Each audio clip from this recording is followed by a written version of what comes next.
Hello. I'm live, supposedly. So let me know if it's working. Hello. Good morning, good afternoon, good evening. People around the world. Right now we are on my March live stream 20th, 2024. And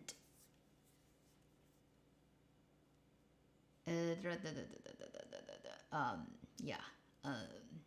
Let me know if you can hear me. Okay. Hello, hello, hello.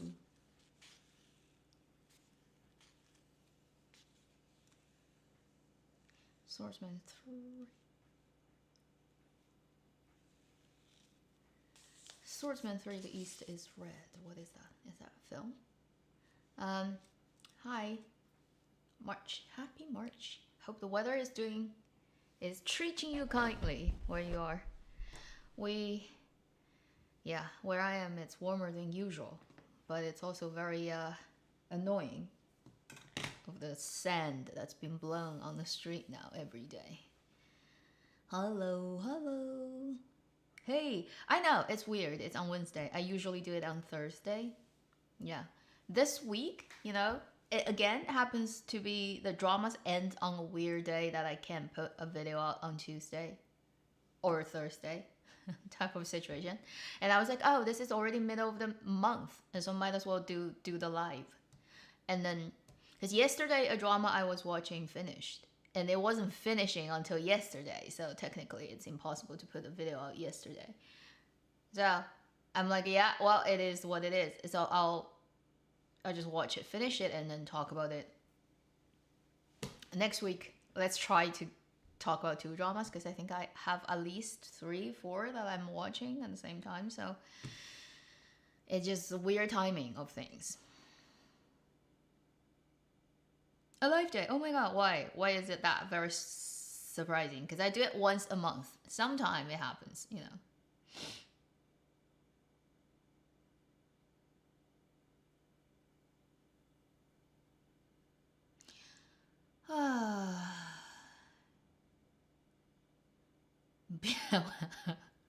If I go out, I'll die because of the heat. Oh my god. I don't like super hot weather. And yeah, sunshine is nice, but too much is no.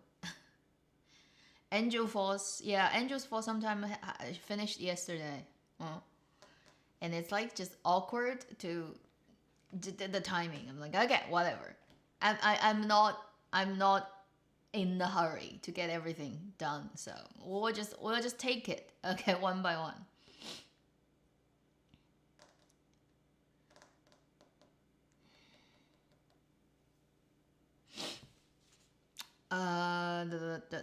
Indonesia fighting for love. What is the Chinese title? I know this one. It happened recently, but you see, my brain doesn't connect them. That's the problem. It's like every time I see some, I'm like, what? Who thought about this stupid title of the drama?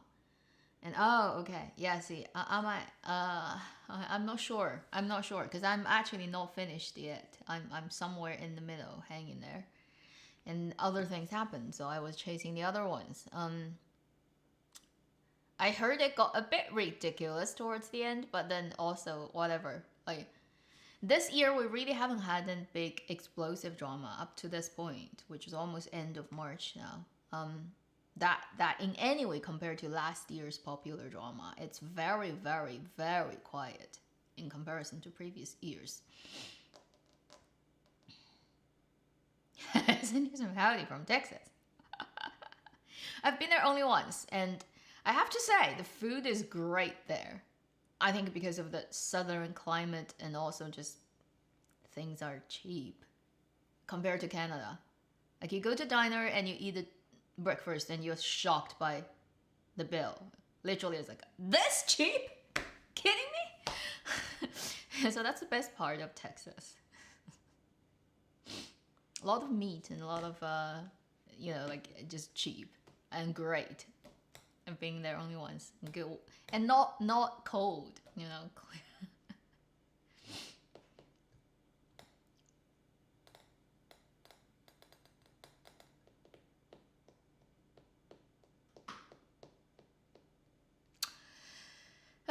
So, what are people watching right now? Let me know. If you're watching any Chinese dramas or not Chinese dramas, I mean, tomorrow technically is Netflix's Three Body, but I think there's already people who've done preview or something. Like, I have no idea. Seems like people have already watched it, but I'm like, I will just wait till it actually goes live. What else? Oh, tomorrow is the Wang Yibo, Wang Yang, Li Qing one. They've just changed the title. Like 2 days before it airs, it says, we decide we're not gonna be called Changfeng Polang. We're gonna get a new Chinese name. Like, why? Is there still like a conspiracy going on with Chinese drama naming? It's like they just put out a name until like 1 day before or two, they change it instantly, like on spot. And I'm like, what about all the previous things you've done, like all the posters you've photoshopped and all the things you've... So the person who's doing graphic design would have to go back and then change everything. Like, have you ever thought about their mental peace? Coming from somewhere like people who have done this type of work, I'm like, oh my god, that is just so bad news for the promotion company, because they literally have to go in and change everything they've prepared, all the materials. Imagine how frustrated that graphic designer would be. Unless obviously they are already all using AI, then forget about what I'm talking about. Or the copy, you know, like if they've already prepared any copywriting of anything, they have to go in and change everything because the title is different now. Like, who thought that's a good idea? It's just so stupid.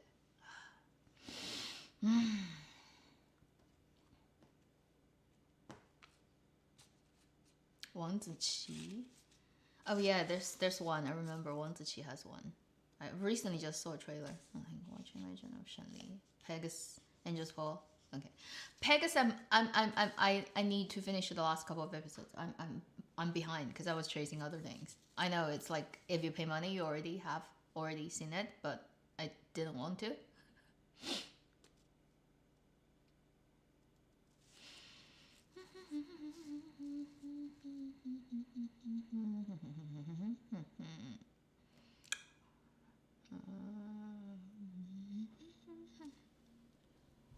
Blossom, yeah.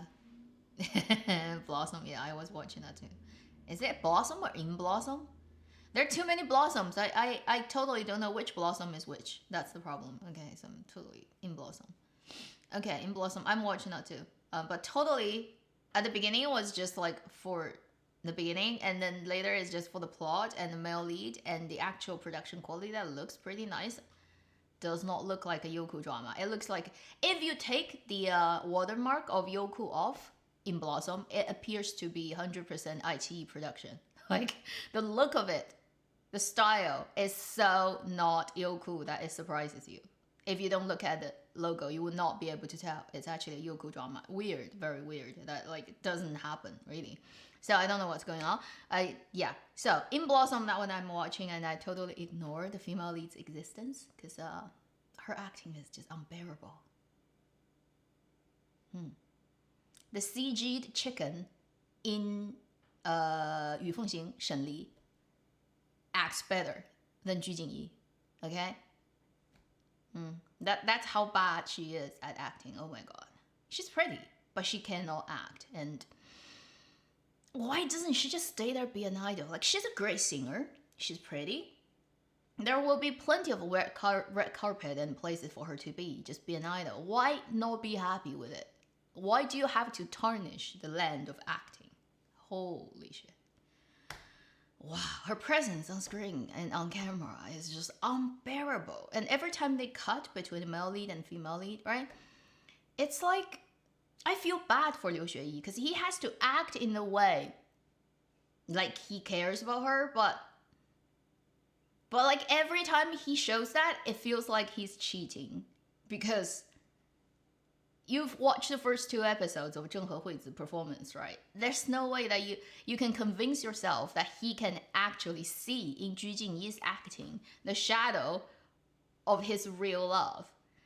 Because she's so bad at acting that she doesn't look like just having a different person's face, but actually internally she's still that girl. She doesn't look like Zheng Hehui's in any way without the face thing, right? Just the mannerism, how she holds herself.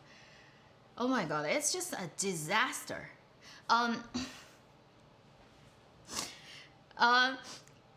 The first 2 episodes were great. I loved Zheng Hehuizi and Liu Xueyi, and they really have a chemistry. Like, who cares she has a huge scar? It's a fake scar, and it doesn't actually cause any problem. They look perfect.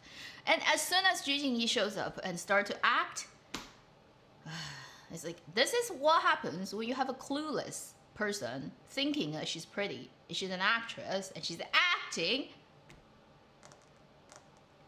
And what she does is, her priority is stay pretty in front of the camera. Like, every second of every shot, I need to look perfect. That's more important than anything I do in this drama, whether it's the character or whatever. Like, none of that. She's just like wanting to make look pretty. Oh my god, her hair, her makeup, like her eyelashes. Like, you can count. Like, in a close-up, you literally can count how many eyelashes she has, because she has that fake eyelash. And those like glossy lip thing, and her like hair here, it's like all the, and then all her actions and expressions. She's like, because I'm acting, I have to show everybody that I can act. Therefore, she's like, her face just doesn't stop for even 1 second of her expression, and her hands is like this. She's like, doing her hair, and she's like, like, there's not even 1 second she can stay still. I'm like, ah! That's like how frustrated I am watching her act. Not to mention, like, her skin color is not human. Even when you're like super pale, Asian, you can't be that pale. Okay, it's almost like vampire. And either it's makeup or makeup plus post-production, just like whitening your skin. So when you cut between her and any other human in this drama, it's like weird. It's like they don't exist in the same universe. Like, this person's skin color and that person's, like, they don't belong to the same species. You know, it's so bad. Okay, but I'm still watching because I'm just literally just watching for the plot. And the plot is not that interesting anymore, but now I'm just watching for basically Liu Xueyi playing this whole thing out, and I'm mentally trying to just switch AI face swapping Ju Jingyi out when I'm watching, and putting Zheng Hehuizi's face on there, like, by myself, in my head. I feel like Liu Xueyi finally got a period drama where he is acting with his own voice. He also looks pretty good. Like, the styling, the lighting, and all the stuff in this drama makes him look better than what he looks like in other period dramas. And his character, actually, on paper, is a brilliant guy. Like, one of those... Like, there's nothing you can pick about this person on paper. He's a perfect gentleman level of great guy. And actually, the chemistry worked out really well with Zheng Hehuizi in the first 2 episodes. I'm like, finally you get a drama that's actually, like, in everything working in your favor. Now you get a shitty female lead opposite you. I'm like, oh my god, like, how unlucky do you have to be in Dramaland to just never have everything all in place for you happening for just once? Ah! Yeah, I'm already, like, worked up now. I know, but it's my genuine live action without editing. Right? So, if there's any Ju Jingyi fans who want to come out and then just, like, murder me, you can't get to me. And I don't care. Okay? She should not exist in Dramaland.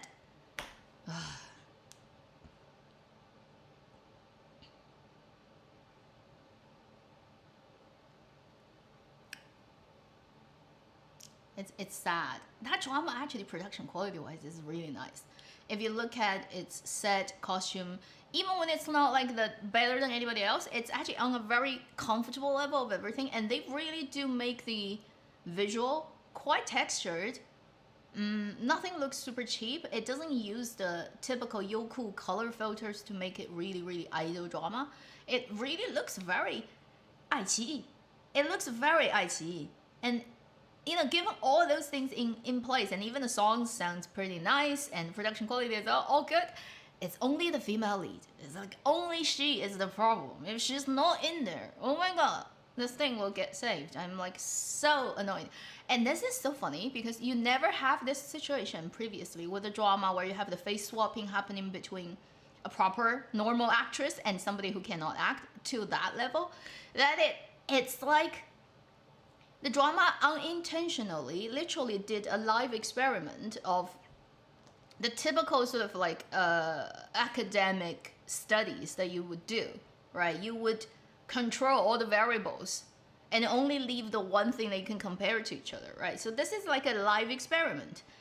It's the same male lead, within the same story universe. You are literally playing the same character, technically, Zheng Hehuizi and Ju Jingyi. After her, like the first episode too, that person dies and it's her. So basically, these two actresses are playing in the same condition, same character, opposite the same guy in the same drama, and the stark contrast of like a normal actress and somebody who cannot act.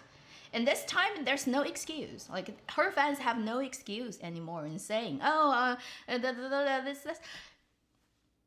It's like in your face, you know? Nobody, like, everybody who's, like, watching the drama is, like, comparing. It's so easy to arrive at the conclusion that she cannot act.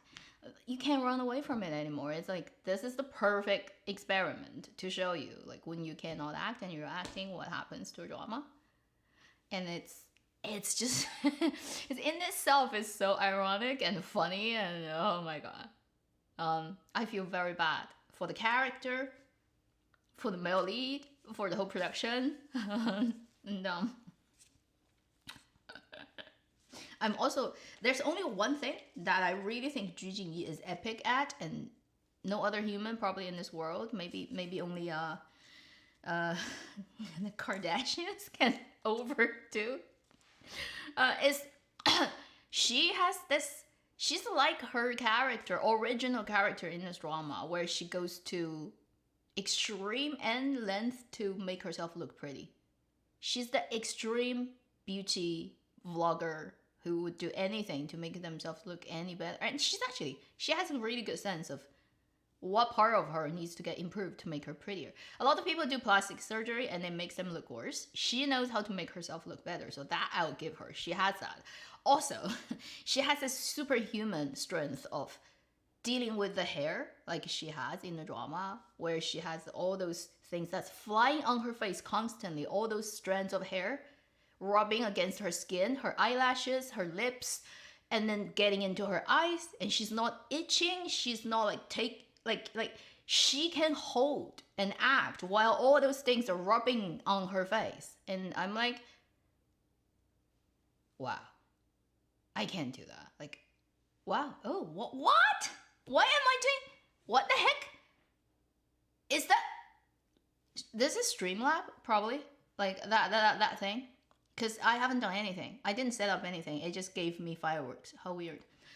Anyway, she can live, okay, and not have a problem with that. Like, even one strand of hair, if it ends up on my face, I'll get so itchy. I'll have to just scratch it off like crazy. I can't have anything like going. That's why it's very painful for me to wear any kind of bands, because it's just absolutely unbearable on my face. And she has that thing in her eyeballs like all the time, and she's like still acting presumably like what, working 16 hours a day. How can you survive that? Superhuman strength. Yeah, that fireworks, anybody see that? I have no idea. I think because I'm live streaming through the software called Streamlab. I haven't set up anything. I haven't done anything. It just gave me fireworks. I have no idea. Maybe I think it's the, like when you do that, thumb up, it triggers it. AI, holy shit, you know, these days. Anyway, so that's my quick rant. That was as a mock-up. Oh, really? Oh, interesting. I have no idea what that is. It just happened. I didn't intend to start with the In Blossom ranting, but it happened, so it happened. Yeah, that's a drama I'm watching. I check out a couple of episodes of Burning Flames, couldn't continue. I still have a couple of episodes to finish on Pegasus, I know. I am watching Legend of Shen Li. I just finished watching Angels Fall Sometimes. And tomorrow when the 追风者, the War of Faith. I don't think they've changed the English title, but anyway, will air and I will check it out for sure. Anything else I'm watching? Yeah, those are the ones I've been watching or finished watching or need to finish watching.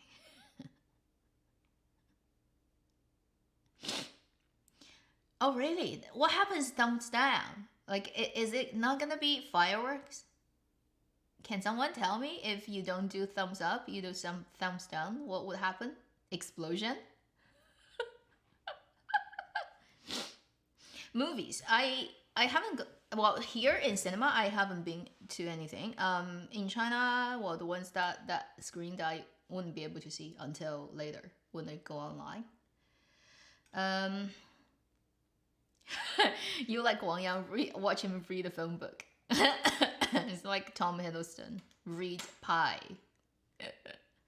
I like him too, but I feel like in recent years he's acting too many similar roles, and he's also becoming typecasted. He's becoming that type of middle-aged, very sophisticated city man, like that type of, like, he's being locked down in that as well. And he tend to fall back to his comfort zone acting. I would want to see a little bit more sort of inventive way of using him, because he can do a lot of things. He's just recently all been acting the same kind of roles. Wang Yang. Queen of Tears. I know it's going on. I'm waiting for it to go probably like over halfway point to see if I want to go in, because K-dramas these days also has the potential and actually tendency of crashing towards the end quite badly. So I like Jin Xiuxian. I like yeah, his naming. Sorry, I just pronounced his name in Chinese. I've loved him since the early days of like Moon Embraced the Sun, even earlier, Dream High. And then Stars, My Love from Star. So I pretty much I have watched everything he's been in the last couple of years. So when it finishes, probably if it doesn't crash, probably.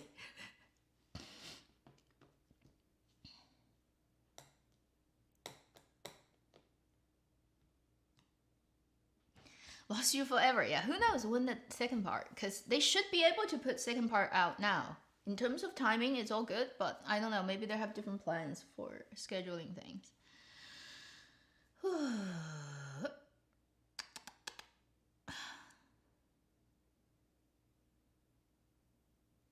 Korean actors have Chinese names. Their names can all be written in Chinese if they want to, I think. That's the current one. But older days, let's say back in the, like 20 years ago, everybody would write their names in Chinese. So they would like pronounce this in their sort of way of reading the Chinese characters, and you can write them in Korean alphabet always, but then you can also write them in Chinese, and most people would know at least like how their name would be written in Chinese. The thing is, if you write it in Chinese, it'll be easier to recognize who is who, because sometimes you have, if they are only writing it in Korean alphabet, what happens is some names will look exactly the same, but they're actually of different characters. So, like these people when they were born, like Jin Xiuxian or all the ones that are working now, when they were born back in the days, they would have all their names all known written in Chinese characters.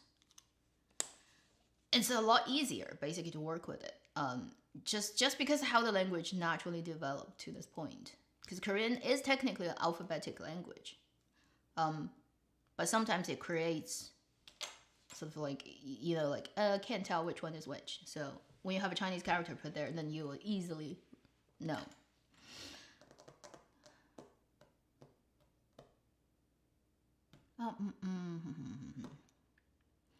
Thank you for liking watching my videos.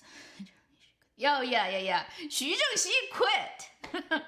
So just, I think right after I made my last week's video, or actually right on the day, because that's why I didn't put it in my video, because it happened like literally right around the time I was making my video, that he quit. He sent a Weibo out. Xu Zhengxi, the guy in Dugu, I think back in the days, that's that big row that made him quite popular, Yu Wenhu or something. like that.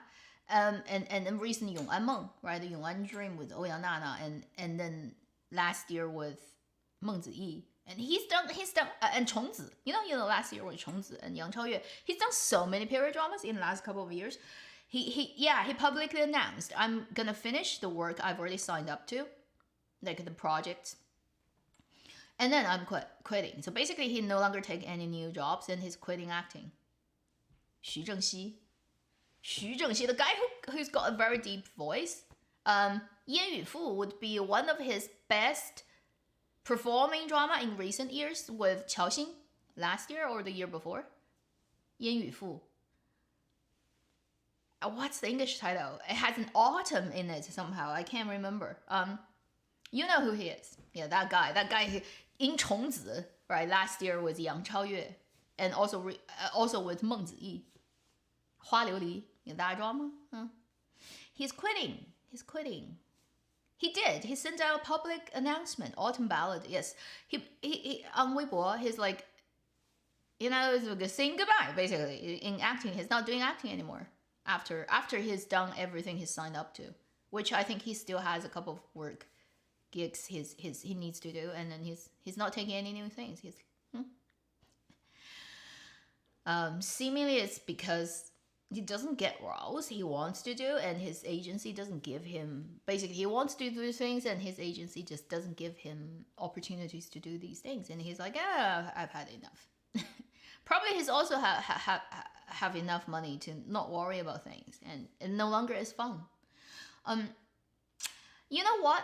I actually really understand that, because for actors, if you're not, say, in any way restricted by that you have to make money constantly, or you have like that type of pressure, if you've been in this industry for too long and you just get nothing, right? You get bored, and you know you're getting older. You're no longer that suitable for this type of fluffy idol drama targeted to young audiences. You're getting older. You cannot physically age backwards, and also your heart is not in it anymore. Like, I can totally get it, because I know my audiences falls mostly into between 25 and 40, sort of like that biggest demographic. So not so far away from, like my actual age. From my personal experience, if you're very young, if you're a teenager, in your early 20s, I can tell you that you really do grow out of certain type of things, and you're no longer interested in it anymore. It's not like it's bad, it's just you're at a different stage of your life. And you no longer are. Like, it's like that whole reservoir of things. You've explored it all, and it's like, move on to new things. So he's been in idol drama then for how many years? And he's basically repeating always the same type of roles. That's honestly the truth. Like, think about all the roles he's gotten. It's all like that. And he's bored. He doesn't want to do it anymore, and that's totally understandable. I can totally see why. Because those dramas and those roles are truly very boring. As an actor, you cannot if you actually like acting, you cannot possibly be satisfied with what you're dealt with. Those things are just so repetitive and meaningless.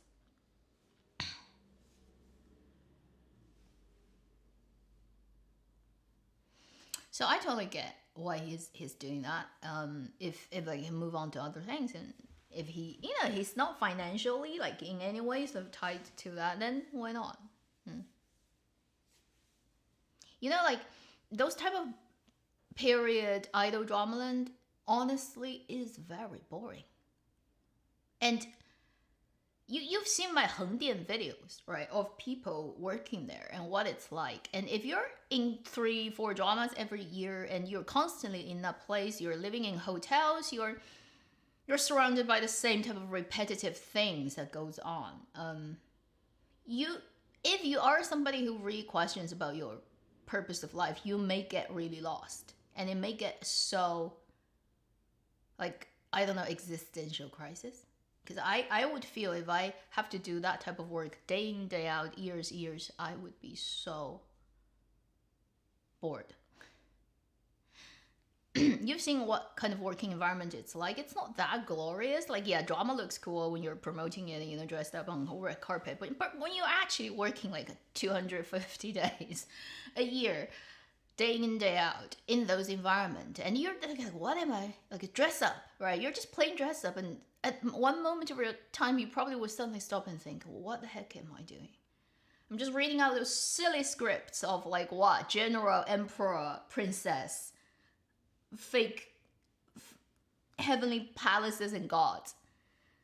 Like, I so totally can get that kind of feeling. Like, if you're doing it all the time, it's just gonna make you feel like life is like purposeless. It's different if you're a tourist. You go there for once, have a fun, and oh, this is cool. Look around, like my videos, vlog. But think about if you have to live there like 5 years in a row, every day working there, just repeating different scripts, but it's like the same story, really, and doing the same thing. But the money. It does not actually mean you can get that much money, depending on what type of people you are. Like, if you're top level, you get more than the, but say if you're just working as extras, right? Or just like other people who are just labor. You're holding like apple boxes and then moving things around and dressing up sets. It's not gonna pay you much more than any other normal job, and it's crew to crew. So you move from one crew to another, and it's another group of people. And sometimes they repeat. Often there are people who always work in Hengdian. You always come across them, but still, there's no like the sense of like any type of progression. And like it doesn't really happen. It's just it's actually, depending on how you look at it, it can be very not rewarding. Basically, a career like that, and particularly if you're an actor who really want to do more and you don't ever get an opportunity, that can be very, and you've been wasting the years away, and also you're seeing you're getting older, right? That you can't do anything about. And yeah, so I totally understand. Like, it's the type of like when you couldn't make it, then just quit and do something else. That doesn't have to. Eventually be a director. Chen Feiyu, why? Why do you think he should be a director? Why should he even be in this business? Just because his dad is and mom is? That will make him what? Royalty? In drama or film land, so that he should stay here? What if he has first no talent, second no interest, and he's just doing it because he can? That would be pathetic, a life. You waste that. You should go and explore what you want to do yourself, you know. It does not matter who your parents are, really. If you like actually acting or directing, that's a different story. But like, then it comes down to Chen Feiyu. I'm talking about that. As like, can you actually do it? Are you actually good at it? If you're not,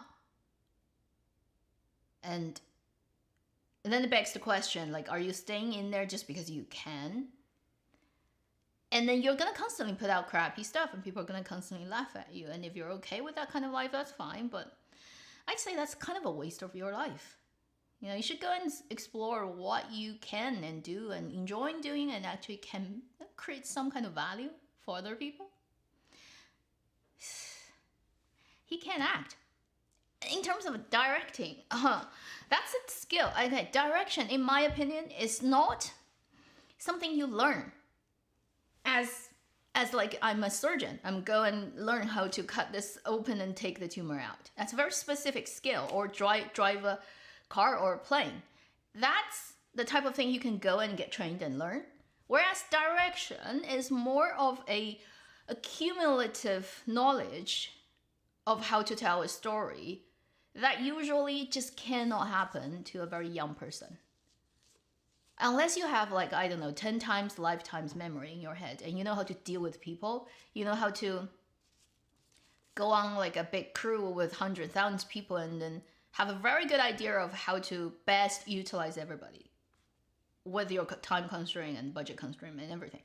And although it's a very producer type of thinking, but honestly, if you're a director, right, you have to know a lot of things that's not to do with filmmaking.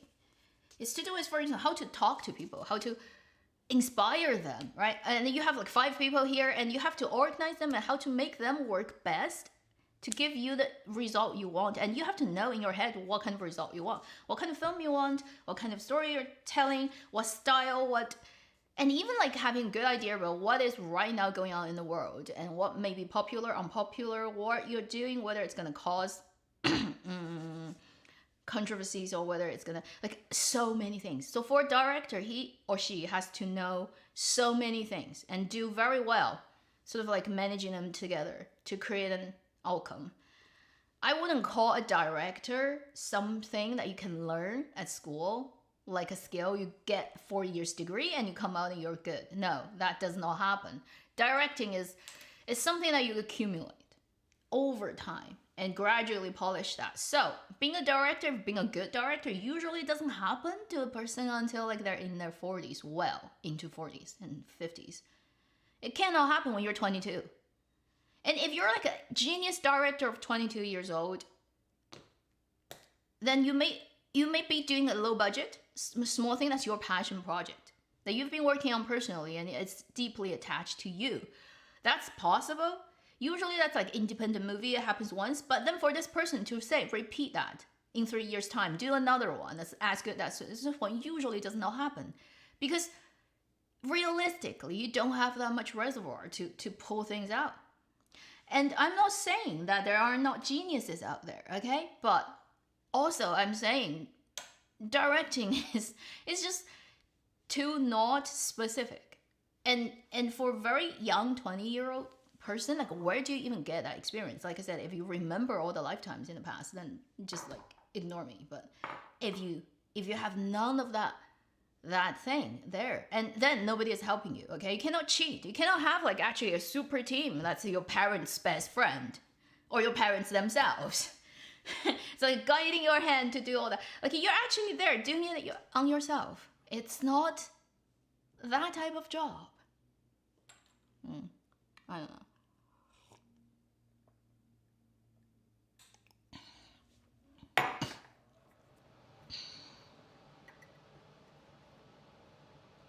So these type of things is also like people put way too much emphasis, I think, a lot of times on directors. It depends on what type of project and where you're working. Film, television are different. Film in China, film in Hollywood is different, right? And television series in China, for example, in America, in the UK, are all working under different configurations of things. Who has the say over what is all different. So you can't really directly compare. Like for a lot of Chinese idol dramas, for example, or all those like fantasy dramas you see, the director is almost like a tool person. They're a tool. They're not really. They don't have that much creative license about anything. They are just hired by the platform or the production company or the producer to get the gig done. You know, like just follow the schedule. We have to finish all that many scenes within that many days. He's like a project manager to get it done, and they resolve to a set of already used, worked out way of shooting stuff. Like, you know, I work with this DP, I know how this DP works and how it's just like conveyor belt production. So there's hardly any creation involved in the process. You just get the work done over and over. And then there are other type of projects that are more passion projects that are done by people who have more ambition and pursuit, and they're not just treating it as a paycheck, they're treating it as their own passion project, and then there are other things happening. So it's a very different situation. You watch so many Chinese dramas, you should know all those like bad directors, right? What kind of work they put out. It's not work, it's just paycheck. It's just get it done.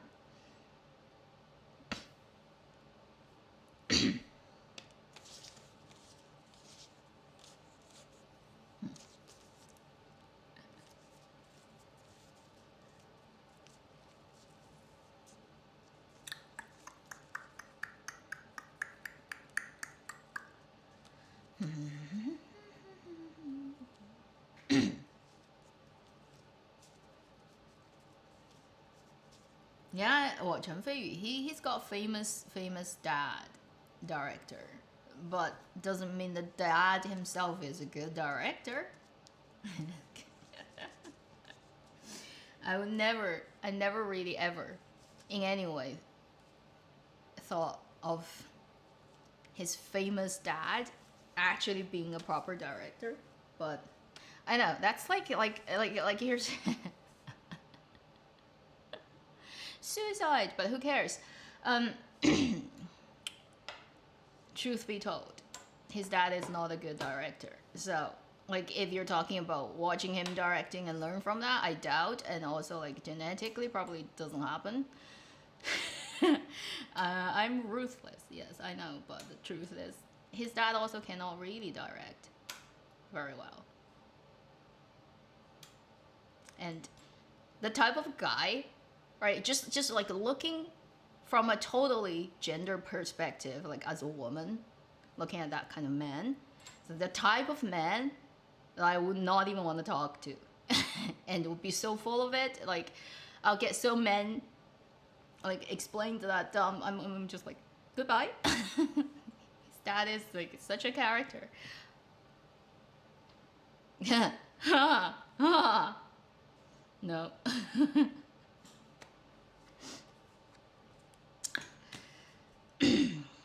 So,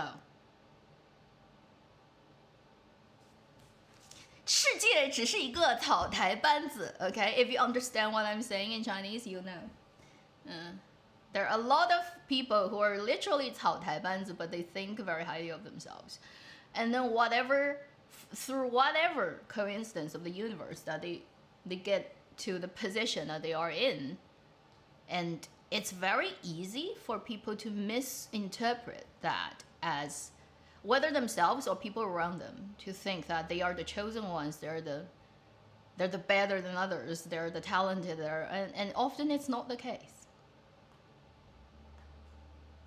at all. There are plenty of people who are occupying very high positions in their particular field, industry, profession, who are absolutely clueless about what they're doing. Unfortunately, that's how the world works.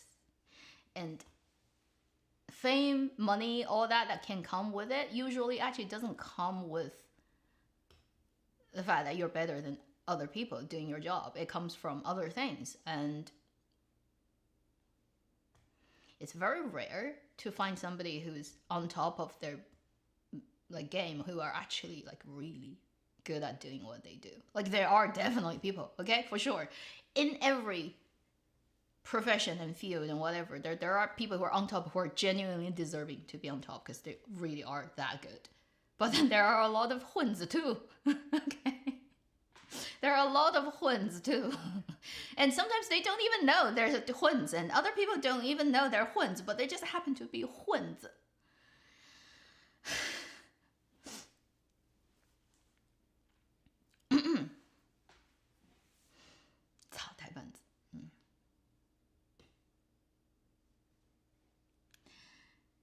Yeah, I know we should be talking about dramas, but somehow we ended up talking about a lot of weird things. So anybody who's watched Angels Fall sometimes, because I finished it yesterday, that one I will probably talk about it in the video. So I wouldn't go into details here. It's okay. It's 24 episodes. It's not super long, but it's unlikely to be very eventful for you to watch it. It's very slow, and it doesn't really get to any crucial point until like over halfway point. So the first half is all just build up, and it's not very well built up. And the writing quality is, just don't even think about it in any way compared to all those like terminal disease dramas you've ever seen that actually made an impression on you, right? In the history of Dramaland, whether it's Japanese drama, Korean drama, Chinese drama, whatever, it doesn't compare. It's very 不痛不痒. That's how I would call it. Doesn't hurt, doesn't scratch type of drama. The potential of it could be a lot bigger, but it just didn't get fully explored, I think. And it feels like a project that's under a particular kind of like, I don't know, I need to research actually who did this, like thinking about the whole thing about making this. Is it for some type of, I do feel like they are trying to make the drama more of a awareness drama, to make more people be aware of the fact that this disease exists and how it impacts people. It almost feels like it's under that sort of instruction manual production guideline of doing it. So it's very mild. It's very mild and it's very uneventful. And for the nature of the story, it could be a lot more dramatic than what you get now. And it feels like in many ways quite wasted opportunity. But also it has that sense of it's just like it's sort of it needs to be there for people to know or help, like, as a tool for more people to sort of understand what this is about and then the situation. So it has that sort of instruction manual feel of that. Also it feels very uncharacteristic. It has no personality. I would say if it's drama as a person, Angel's Fall sometimes feels extremely no face, identityless. Girl has no name. The girl has no name. That type of feeling is it has no name. It has no identity. It's extremely unclear about like what it is. But it's not bad. It's just for this, like I said, for this type of drama, even if you just like, if you in any way attempt to make it quite painful, you can, right? Like in the nature of the story itself entails it has all that behind it. But it's been done in this extremely lukewarm way that even with this kind of setup, it doesn't hurt anybody. Rarely, like a couple of moments, but overall it's so mild, and often it makes me even wonder, like, yeah, I know it's shot in Chongqing, but it doesn't even have the spice that Chongqing naturally has. The vibe the city has is extremely pungent, yet the drama is just like soaked in butter and orange juice, and that type of like just like doesn't have any spikes and doesn't have any. It's very weird, like how they did it. I watched the 24 episodes and I'm like, as a drama, it could be done so much better with what it has. It just is so underutilized, everything. How I would put it. It's shot in Chongqing, and they even hide. Actually, I should just send the text now. I forgot. I should text the person who actually owns the building they shot the furniture design, because the male lead works at a furniture design company, right? And they shot it at that very weird looking building on top of the hill. It actually belongs to a landscape architecture company. I'll send the text message tomorrow. And I'll ask the person, like, how much the crew paid you to rent your place to shoot that drama? Because they made the whole building supposedly their furniture design firm, but it's a landscape architecture firm. It's a very interesting building.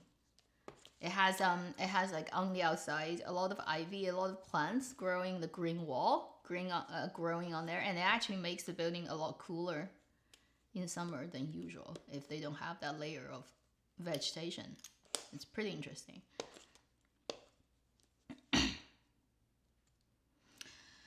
So that one I will probably talk about it in the video on its own. Yeah. It's not 1 liter of tears. No, it's not. It's just not very, very different. And In Blossom, I've already talked about that at the beginning. That's ongoing, 流学艺, 鞠婧祎. So I probably will also make a video on it. I'm watching it still every day. Really now I'm just watching it so that I don't know. I just feel bad if I quit now for 流学艺. So Pegasus, I'll try to catch up the last couple of episodes and see if it needs any further talking. I think they turned it into a dream situation, which I hate. Don't do the dream thing. Don't try to get the easy way out, and I hate that. So I may just get really pissed by the end of the drama. Even though now I know like what it is like. So Pegasus, if it's like so worth venting, I will. But if not, I'll just leave it. 无根记 Burning Flames on 爱奇艺人家轮行飞. Like I said, I watched a couple of episodes. I couldn't continue. It's like it's CG. It's very. Anybody watch the animation 圣斗士 like the sensei back in the 80s of Japanese manga? It's like 圣斗士. I'm like, who had this great idea of using live action human to act in the manga and anime way? It's a little bit too much. You know this? Right? So, it's like human live version when they they literally like when they're like standing there and suddenly they can go into the zone and then all the realistic background of their world disappears and they're like basically CGI'd out and their whole background is put in with those like whatever power you're gonna use. Is it ice? Is it poison? Is it fire? And is it a bird or something? And I'm like, oh my god, this is too much. I can't bear watching this. It makes it looks really funny. So I can't take it seriously. And they have like so much, like a lot of noise and sparks and CG. Like the first opening 2 episodes are all about fighting, right? So much battleground fighting, and it's a lot of money. Like when they do all that, but it's like so overkill. I'm like, oh my god, it's too much. And then, like I said, the color is absolutely horrible. I don't know what happened to that drama. The saturation level of yellow is so bad that it hurt my eyes. It immediately makes me feel like I've been soaked in canola oil and be deep fried. It just makes like dandruff show up on my hair. Literally, like by watching that drama's color. Literally, when I look at Burning Flames and the color, I feel my head starts like get itchy. That's how bad the yellow just like comes to me. I can't watch it. And then everyone is overacting. At least in the first 3-4 episodes I've seen. Oh my god, they're so overacting. Everybody's like shouting and they're on steroids or like they had too many coffee in the morning. It's just all coming out like that. And also I have to say, I know at the beginning, first episode, the dumb guy, male lead, who's only get like parts of his spirit, so his like invalid, basically, he's stupid, right? It's following the female lead going into the city, and how Ren Jialun played that guy. It was so bad that I can't keep watching it. Like the Prince, Rao is not that good either, but at least in some way it's still normal idol drama leading guy kind of setup. That dumb guy.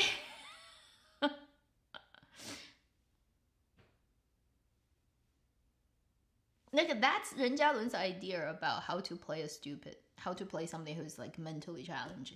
When he does this with his lips, I'm like, oh my god, how old are you? Oh, that is bad. That was really bad. It's so superficial. It scared me off, like almost.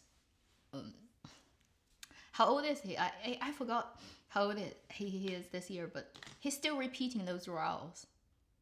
And how many? He's basically at the same sort of. It's like Xu Zhengxi had too much and he left. I mean, Ren Jialun, I'm just thinking like, when is he gonna like actually say, I've had enough. I've played too many roles that are exactly the same in all the period dramas, year after year after year after year. Like, when am I quitting? Like, I'm just so curious about when he's gonna do that. This is just this drama is. The styling is horrible in this drama. Everybody looks really bad. Like the hair, oh my god, the wig. For all the like girls, boys, no difference. Everybody looks really bad. And his line delivery in the contemporary drama is a lot better than in the parent drama. In this one, it's just, I know you're trying hard, I can tell, but maybe just stop trying and get a dubber. Now, I feel like all the good feelings I've had for his 大唐荣耀, wow, and also his 锦衣之下, the one with Tan Songyun, right? Under Power or something like that. That's like 70% thanks to the dubber, Zhang Jie. Okay, Zhang Jie, you are, I'm not doing that, I don't want the fireworks, but Zhang Jie, you are a master of dubbing Ren Jialun and all the other guys you've ever dubbed. Without your voice, not gonna work. Okay? Just imagine the Lu Daren in Under the Power, the Jing Yi-wei guy, with Ren Jialun's own line delivery. It would not have worked at all. Thanks to Zhang Jie, okay? He is such a good dubber. Anyway, 武功记 is just like, I can't watch it. I don't know what happened later after episode 3, 3 or 4, and I don't want to go back to check it. It's embarrassingly weird, and no. I just feel it's weird, it's 2024, and still though, you know, people are still making this type of crap.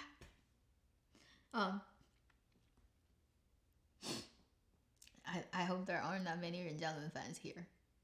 There was a time when I actually had some level of hope in him, but he's just, no, it's not working. It's not working. It's been years. I guess I should have given up long before.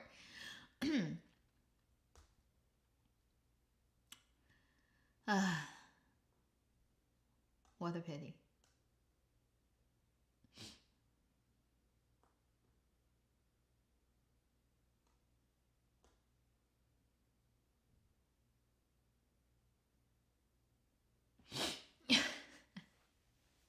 I mean, He Rendong at the beginning of the 2 episodes, he looks exactly like that anime character, but maybe he shouldn't have done that. They made his hair looking exactly like the character, with a shit ton of overacting and completely dubbed over. And for most of his part, he was just like, ah, wire work, and then just screaming in front of green screen. I feel so bad for the actor. He Rendong. There was a time when he actually played a really good Liang Shanbo, although nobody likes him doing that. They all think Chen Guanling as Ma Wencai in the Liang Shanbo and Zhu Yingtai he did with Dong Jie is a better choice. I somehow totally don't agree. I think as a character, in that drama, He Rendong actually did a really good job playing Liang Shanbo. But that was how many years ago? He's just like too strong and healthy for that role. But I actually really enjoyed it. I remember the days. That drama. Anybody still remember that drama?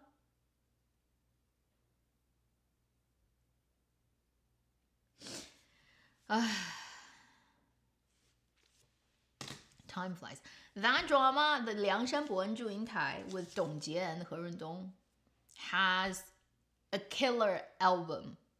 The music, OST from that drama's album, which is not so easy to find now because it's so old, was so good. And they literally got the original, I think, composer of Liang Zhu back to write parts of that album.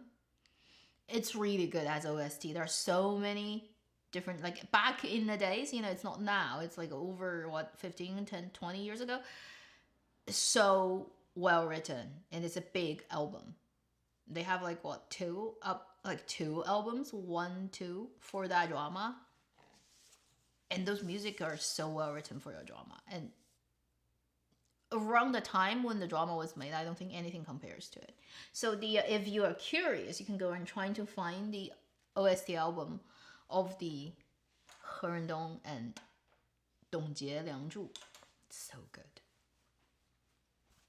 That music is just like so good. weird. I just like somehow love things that nobody cares about and nobody have heard about. But there was a time it was on my MP3 back in the days when you still have MP3. For years. It's really good. If you're a big music lover, you should go and find out that album of the drama original OST of Liang Zhu. It's really good.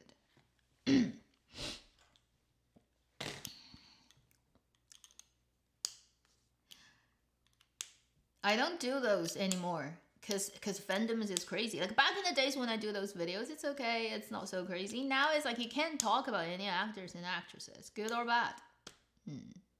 Because if you say good things about them, the people who hate them will come and say, oh, you're bought off by that one, you're their fans. If you say anything bad about them, they're like, you're anti-fan, you're paid off to say bad things about them. It's like, okay, fine, I'll just shut up.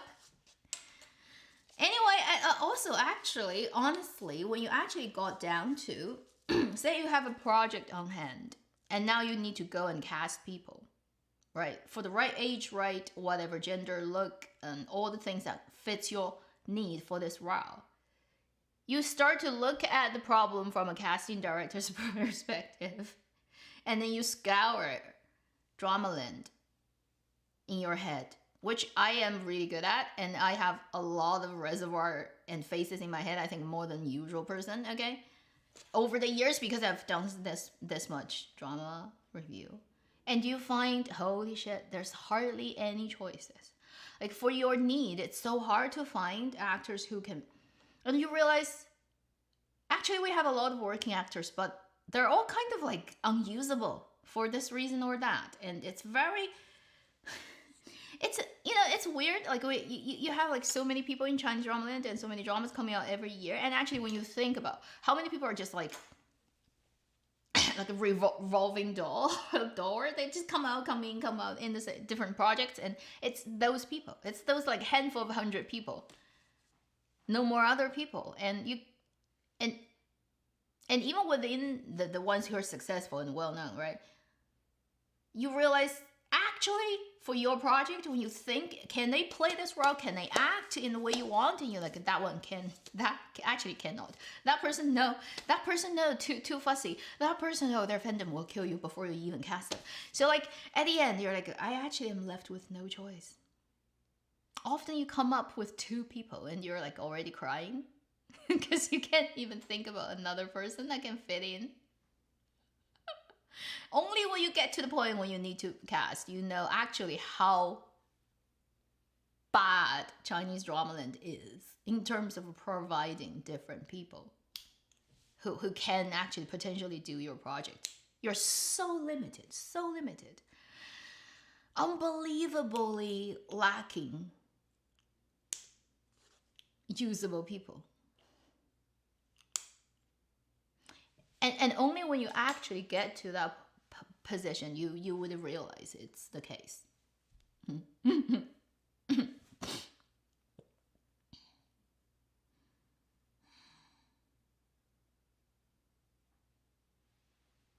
Rita, do I look like I don't want to make those videos? It's just I don't have resources to make those videos upon, because now we have just like how, for example, this year, which drama can I make such videos based upon? Like, just like give me one. You know, like I need to have something to go off on. A good historical, even a good fictional historical, like even like a Joy of Life. You know, like I can talk poetry about that one, okay? And we don't have one. Okay. How long has it been? Because I'm a drama review channel, I can't create a drama out of nowhere. It needs to be a drama there first, and then I can see, well, what's worth talking about it. Usually it needs to be a fairly well-made one, has a good enough sort of fan base or whatever demographics of people watching interested in it, and then you talk about it. It could, if it's something that nobody is watching, right? Even when I talk about it, it's nobody is gonna watch it. That's the problem. So with my sort of YouTube channel, I am limited with what I'm provided with. It's like I cannot bake a cake when there's no flour. I can't imagine a cake out of thin air. You know, I need flour. I need egg, and I need that, at least sugar. Otherwise, like, where is the cake? The cake does not exist without, and those drama does not exist. So I can't do it. Now, I would want to. Now we don't have BL. Now we hardly have any period historical. It's like, upper stream has no flow. You know, can't blame Avenue X of not being able to bake a cake.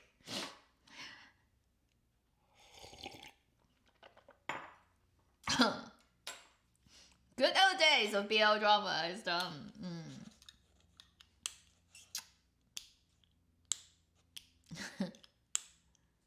Last time I lost weight because watching a drama was Word of Honor. That was 3 years ago. 2021 March. 2021 February, March, right? And then this is 2024. With 3 years later.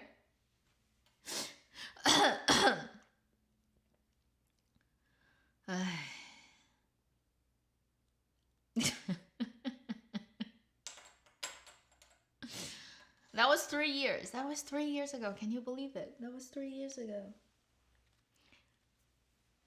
I was clever enough to download all the live comments on my Bilibili edits that I made, which is like over 20-30 videos on Word of Honor. I downloaded them as ASS files. And then you can play them back on VLC player as uploaded subtitles. I downloaded all of them before Bilibili took all of them down. So I actually have a copy of thousands and thousands and thousands of live comments that rushes across the screen on my edits. And I have them on my hard drive. I'll keep them forever. It's so sad. It's so sad. Sometimes I look back on those and I was like, I had such a blast. I missed 3 years ago me during March and April. I was so happy, hey? March, April, May, because May was the concert, right? And so March, April, May was like golden. And it's already 3 years. Mwah! Hey ya! So sad. Gong Jun, he hasn't had a good while since then. Maybe he's just fated to only working a BL. When he's in BG, does not work. Not that he's not trying, but I don't know. Maybe the gender is wrong for the person opposite him to elicit sparks out of him. He doesn't work with the female opposite. Like with all the dramas he's done, right? Zhong Chuxi, Zhou Yutong, like think about, after that, like the dramas he's, does not work, nothing works. Also his line delivery is like if he can get it sorted out, then it's not gonna work. And then Huyao may come out soon, right? Maybe April, maybe even like April, we can, I mean, between April and June, Fox Spirit matchmaker with him and Yang Mi should come out. If by then he still cannot get a buzz, get a second round of if Huyao Xiaohongniang 1 does not work, I'm pretty sure it's end of Gong Jun's popularity round. Because it's been pretty much all used up to this point, and he needs the drama to work. He really does. If this one doesn't work, I just cannot imagine.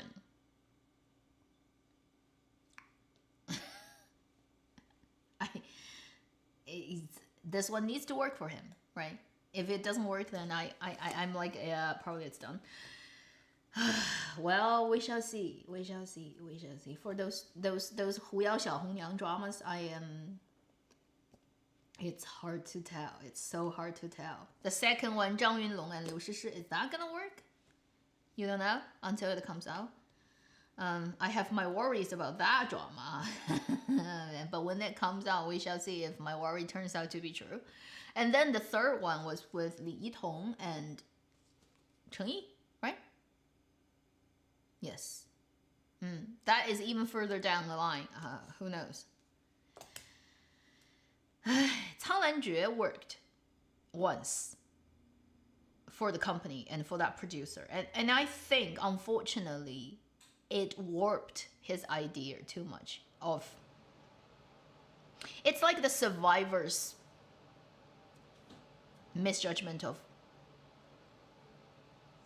It could be just due to a very lucky, synergetic occasion that happens rarely. Yet they contribute that to... They would, at the end, with that success, they would overshoot. They would think that they have the secret. They have the code. They can recreate that. So the company goes to do all those big sort of fantasy IP. The fact is, maybe they overestimated. Like that company and that guy overestimated their own capability.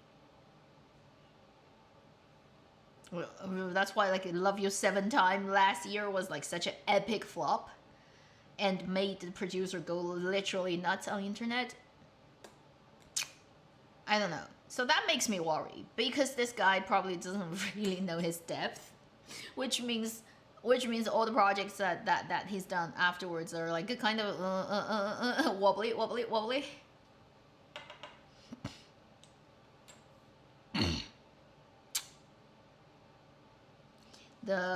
When we're talking about Heng Xin Li, the company, and the producer guy, who did Fairy and Devil quite successfully, and then took on the Hu Yao Xiao Hongyang IP.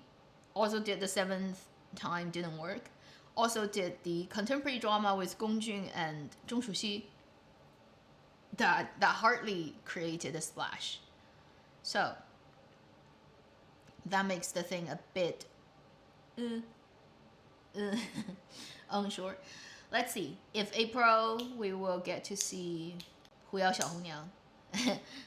I think Yang Mi is fine because Yang Mi is like, she's been in the industry for way too long to care about what other people think of her, and she would have her own. She has her own castle, that type of fortress. So she needs not worrying about anything. But Gong Jun is not. Gong Jun is at a place where he needs to prove himself again with this one. Because I just can't see if Hu Yao Xiao Hongyang doesn't work, then how it's gonna turn out for him for the future. It's just like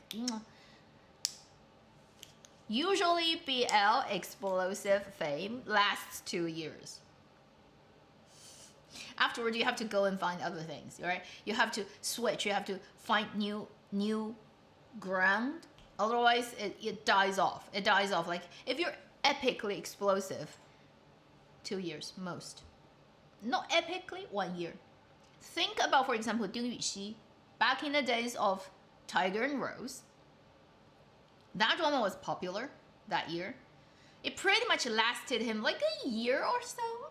And then he's been in so many dramas that really doesn't do much.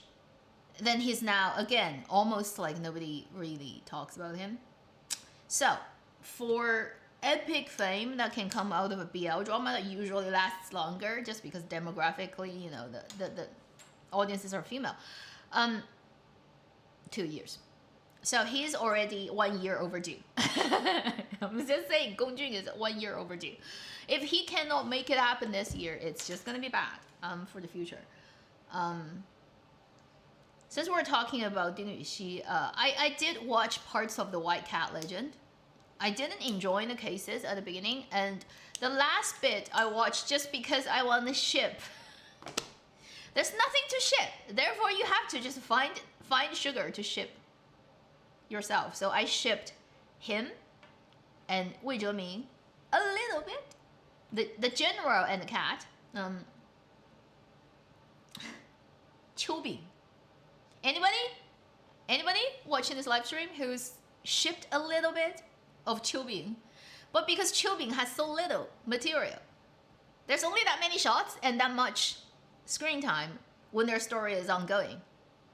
It's lovely, but it's too short and it's not the focus of the drama, and then it just like ends in blah. It's like, okay. But while it was going on, it was pretty nice. Anybody who shipped Chobi, just like let me know.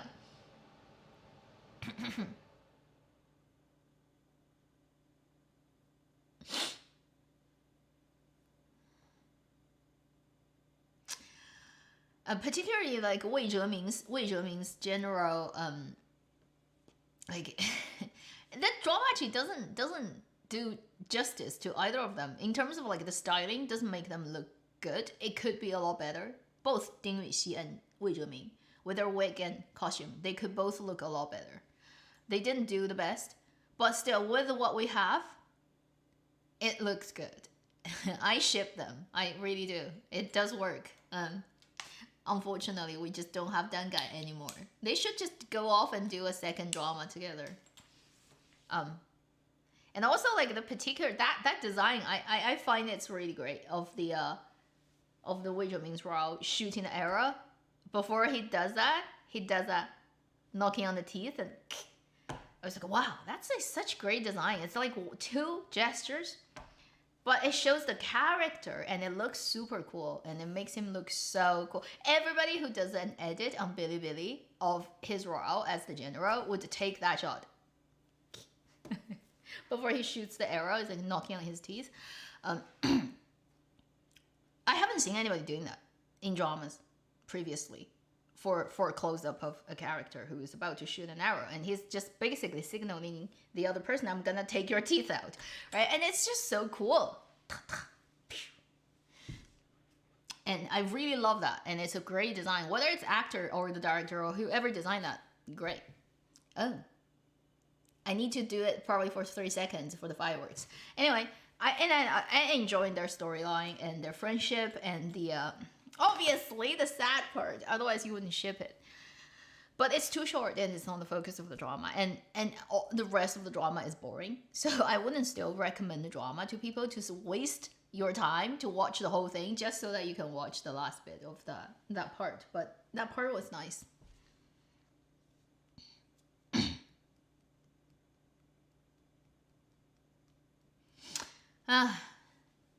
What can we do? It would be, in a perfect world, you would want the general to have 2 pet cats. One is the crazy cat, the other is the white cat, and the 3 of them live happily ever after. But unfortunately, it doesn't work like that. Dili Revive Chen Xinxu's new drama, yeah, they've just started shooting. I have no idea. They just started shooting. Literally yesterday or the day before.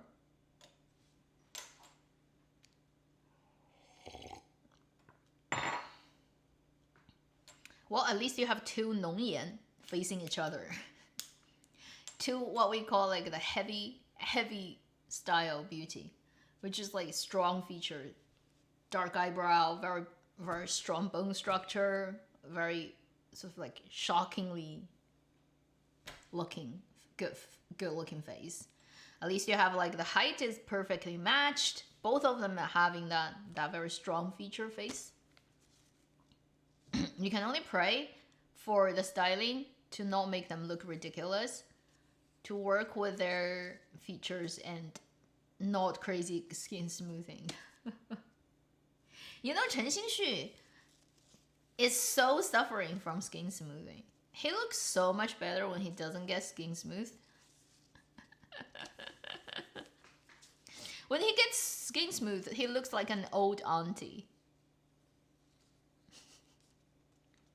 Because of his very long here, like this part of his face, and also thin upper lip, when you over skin smooth all the wrinkles and shadows, it makes him look like an old lady. he looks so much better when he doesn't get skin smooth. So let's finger cross that they wouldn't do it to him.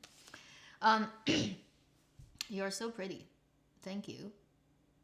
I can tell. And probably you're wrong because it's a camera, you know, it's very with a big light. It's cheating. If I pull this right, a different focal length, I'll look like a different person. So who knows? On camera, everything is fake. It's 3-dimensional crashing to 2-dimensional screen. It's nothing like what you see in reality, right? So it could be totally illusional. Just don't put your trust in that.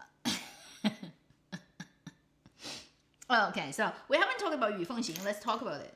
Legend of Shen Li. I am up to today's episode, so I'm actually literally up to 8. Yes, episode 8. It's airing on Tencent and Mango at the same time. They have different filter, which is weird. If you watch it on Tencent and then watch it on Mango, you'll see that. It actually makes it look slightly different. And I don't know why, but they do it. I think Tencent has a stronger skin smoothing. Mango has less. Why? I have no idea. But even when you disregard that they have this different skin smoothing, it's still too much skin smoothing. and the color is, there's a bit orange teal color grading thing that was really popular for a while, I think, in Hollywood. Like they do all those action movies in that style, where the skin tends to get a little bit orange toned color, and it looks a little bit too much. I think the orange is a bit too much on skin. Like I'm not a fan of that filter. And then skin smoothing is on like Lin Gengxin and Zhao Liying, because both of them are 30, moving towards 40, almost 40. It's honestly, you're not gonna have a 20-year-old collagen skin.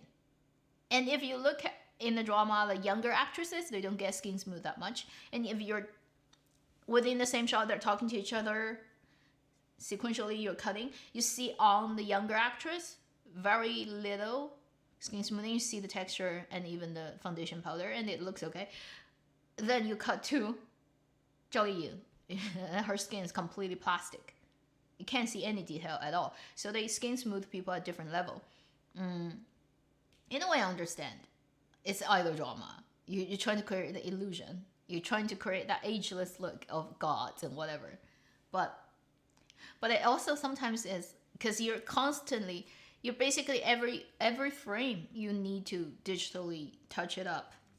Sometimes it doesn't quite work perfectly, and it just gives you that weird look of person is about to melt. And it's also very, very pronounced on Lin Gengxin's face. He's so plastic, it's like his skin has been manually stretched and glossy. Like it reflects light in an unnatural plasticky way because it's being smoothed down so much. And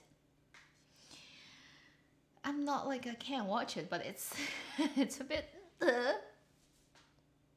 It's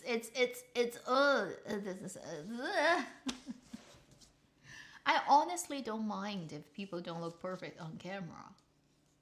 Why are I just don't get it. Like the whole I have to make it look perfect thing going on in Dramaland. It's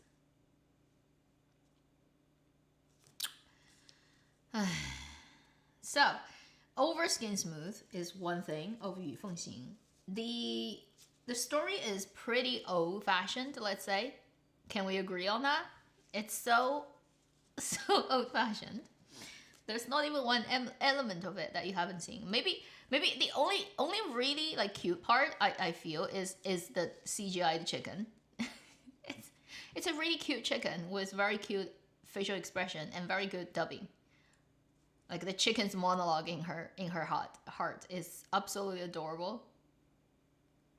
And also like chucking the broom and the huge water. What's the word for it? Urn? No, urn is a small one.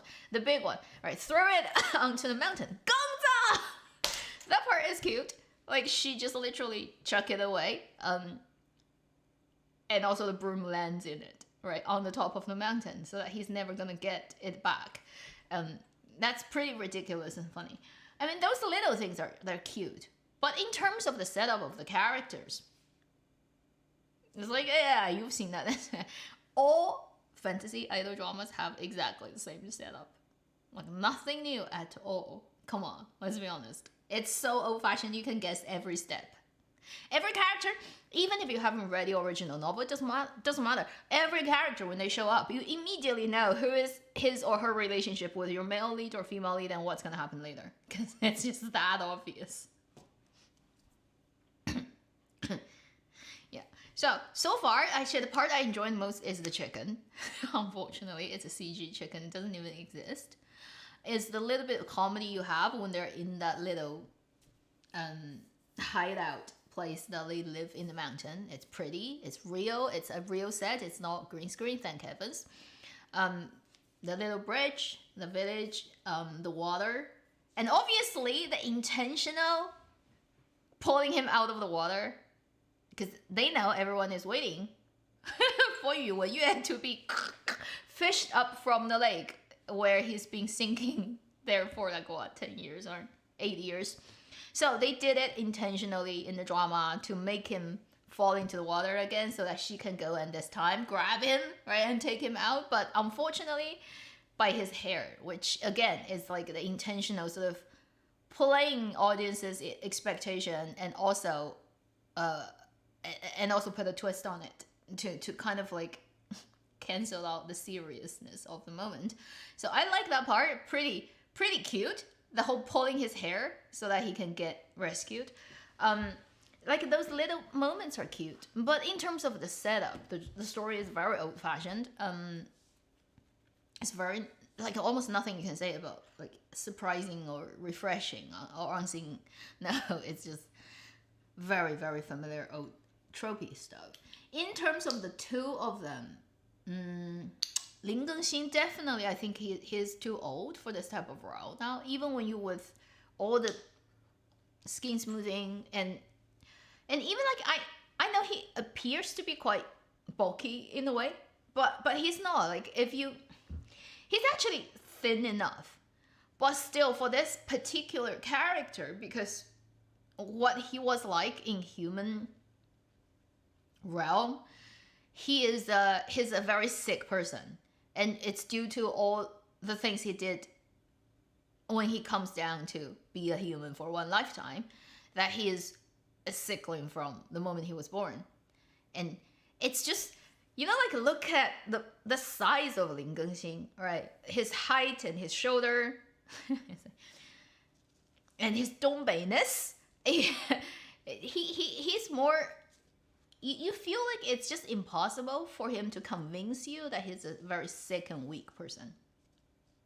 He looks more like somebody who can at any time, all right, haul 100 kilo of a bag of flour or corn, like a Dongbei farmer on his shoulder and just slam you with it. Like that's what Lin Gengxin appears to be. He just looks like. He can put you down, okay? And so when he plays weak and sick, it's so funny. It's like, I know you're trying very hard, but it's not working, and it's funny. And then when he becomes like the god, whatever, immortal, whatever, and again, you feel like the age really is. It's not necessarily he's fat or heavy. It's just that the weight on him is no longer. He doesn't have that lightness of like when you think about an immortal who's like 餐风饮露, right? Who literally just drink wind to survive. Like he's like he eats pancakes to survive. Okay, he doesn't look like he drinks stew and wind to survive. And I have to very try very hard to convince myself that he's playing this the greatest god ever, the only one left in the story among all his high god friends. And it's just like very, very tasking for me to try to put my mind into that. I have to convince myself over and over. Zhao Liying, I think she's better in this drama. The way, like, her overall acting feel is better than Yu Fei, okay, Legend of Fei.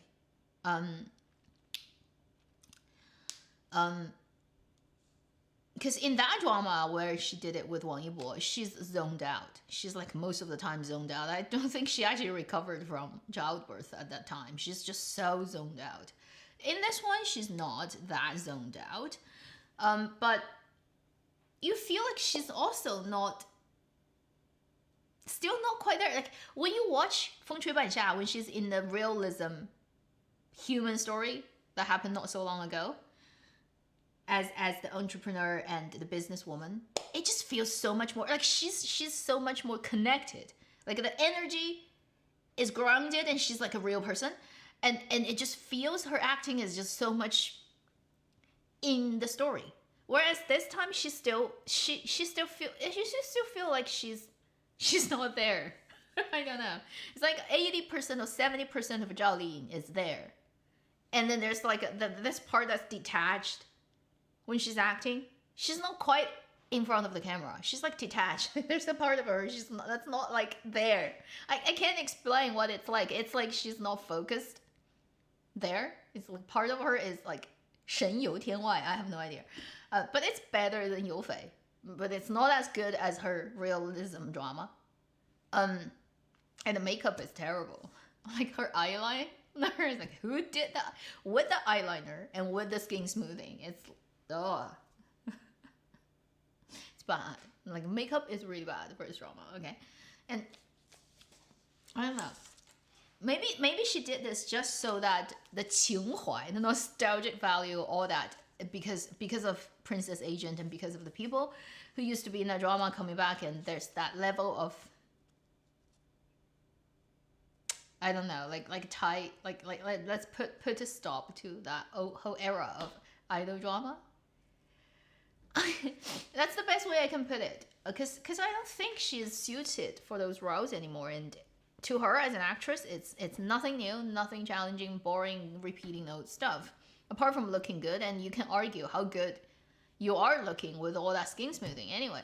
And then what else can it provide? Really, not that much. I don't know. So I feel like this is more like a 情怀 drama. If you liked Princess Agent, you can go and watch this one. It's not bad. I mean, you can still feel that between Lin Gengxin and Zhao Liying, it still kind of is, I don't know, maybe you have the filter from the past, right? And so you look at this, it's still okay. But the drama itself, the production quality itself, within the genre, whether it's a good story, it's all very average. Very, very, very average. The best I can put it. And I didn't even know Xin Yunlai is in the drama, and until I see it, I'm like, oh, you're in the drama. And I suddenly remembered a lot of people would call Xin Yunlai Deng Lun's Pinti in Dramaland. And I feel more weird now because of Princess Agent. And if anybody know what I'm talking about, you know. And I was just like, oh, you're in it. Okay. Oh, huh? It suddenly got weird. Okay. Whatever. So, it's okay to watch. Don't have too much of an expectation of it. And just go with it. I think just go with it. Because the story is a very standard story. I wouldn't spoil it for you, but they're both gonna go through the type of, you died, you didn't die. You died, you didn't die. I just spoiled the whole story for you. Basically, both of them are gonna have the episodic disappearance, or like sort of, oh, she's dead, or no, she's not dead. And he's dead, and he's not dead. And that's the biggest thing that's gonna happen in the story, okay?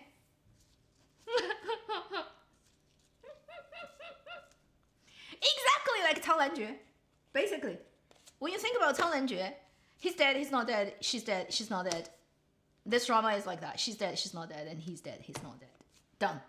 I spoiled it successfully for you. So with that in your mind, knowing that's what the story is about, keep watching.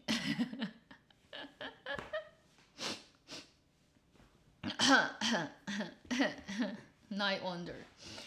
Yeah. That drama looked good, right? With its trailer, the iQIYI one, with Deng Lun and Nini. Time travel, Mingguo. Oh, looking good. Boom. Pay your tax, people. Just freaking pay your tax. You already have that much money. Why? Think about Prisoner of Beauty. Think about Yuan Bingyan's drama. Liu Xueyi, unfortunately, because Liu Xueyi has a drama with Yuan Bingyan. It's already finished, and now he's like that drama is not gonna come out. I don't know. Liu Yuning and Song Zu'er drama. Deng Lun and Nini drama.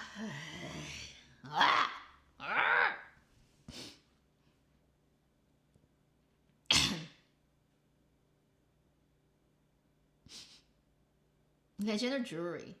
I have no idea. I do not put hope in that type of project because you know the two people involved, their fandom, particularly Zhao Lusi's fandom. I'm like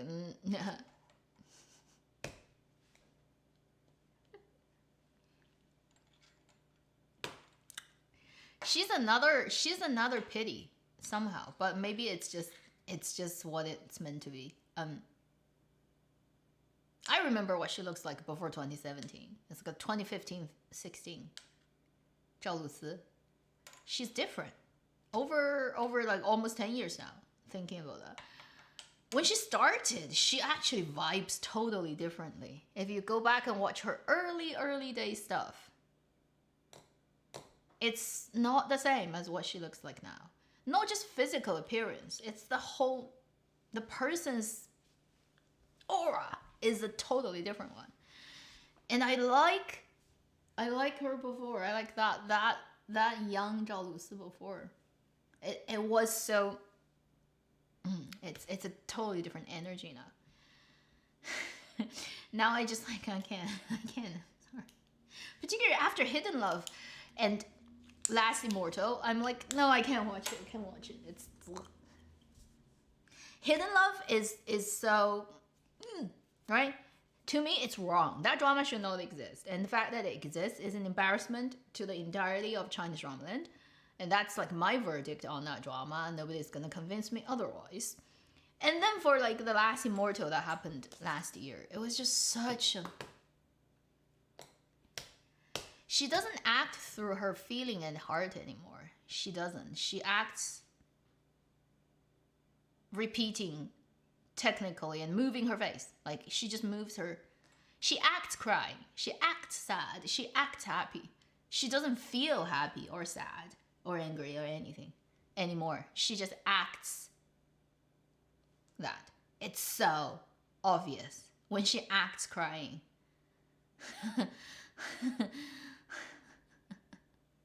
Probably the only thing that she does better than Zhu Jingyi is that she used to be able to act real feeling, like real feel.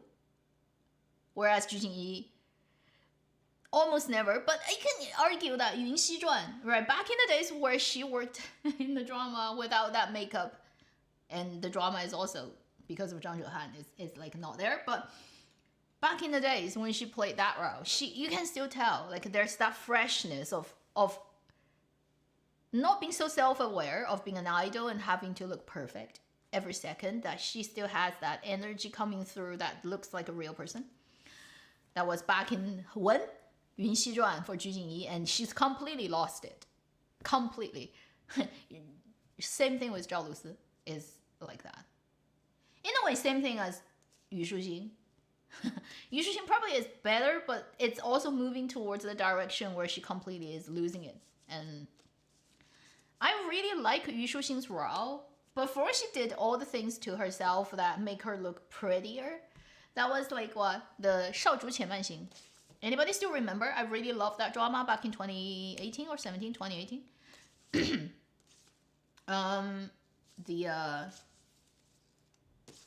The period drama where she leads it with Liu Yichang, and then the second couple is Chen Haolan and some guy. If you still remember that drama, I put it in my 人间不值得 period drama 40 dramas mix edit. If you still remember that drama, where she plays the Tian Sanqi, is that her name? Like she's the girl who married to the guy who is like the heir to that city, but who was sent out since he was born to live as another guy. In that drama, it's her own voice. In that drama, there's like low budget. There's hardly any, like, she wasn't famous. It was before the iQIYI idol show, like 101, that she got wow and famous. And she doesn't look perfect in that drama. Her hair looks bad in that drama. The styling, her like, you know, she doesn't hide her cheekbones because she thinks it's too high. And she doesn't have the perfect made up look. But she was so there. She's acting, she's having fun with that role. She plays it, 少主前面, she plays it so well, and you genuinely feel the connection between her character and the Melody character. You really ship them, like it's real energy. Now it's like just getting more and more.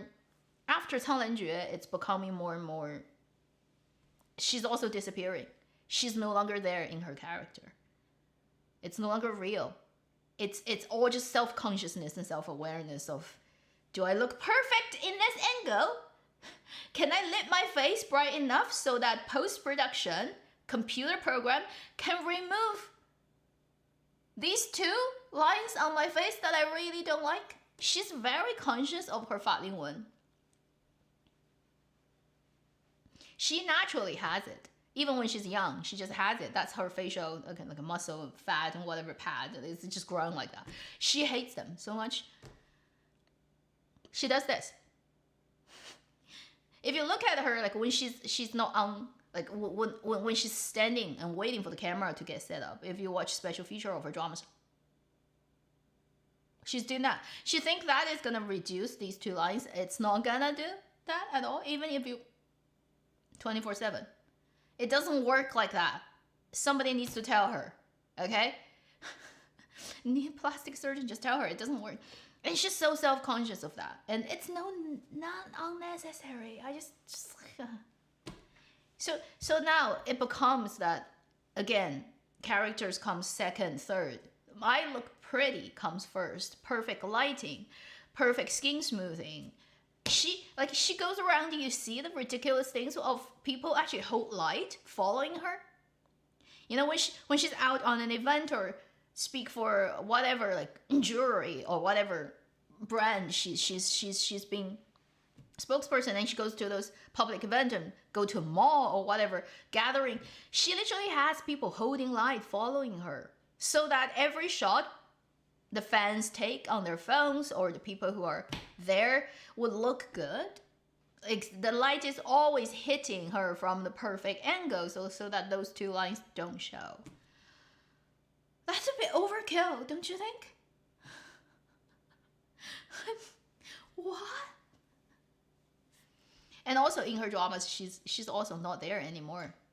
Less and less. Like last year when you see the journey, My Journey to You, she's Zhang Linghe and her is like dead couple.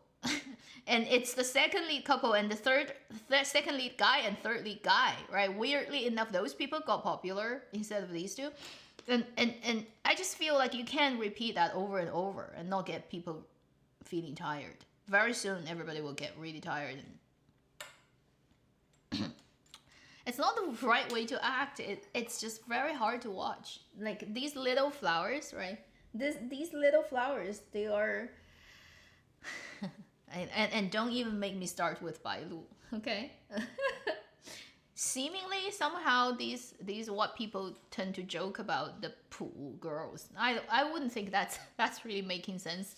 A way of categorizing them all together as the ordinary looking girls.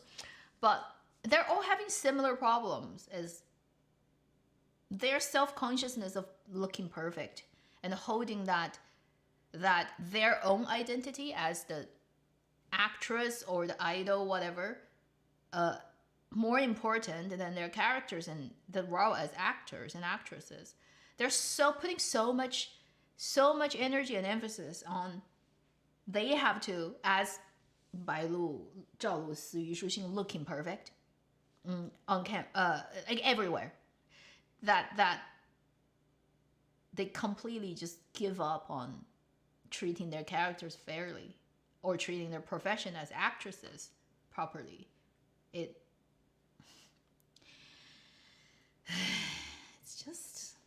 just sad. Is a very civilized way of talking about the situation. Pathetic probably would be more accurate.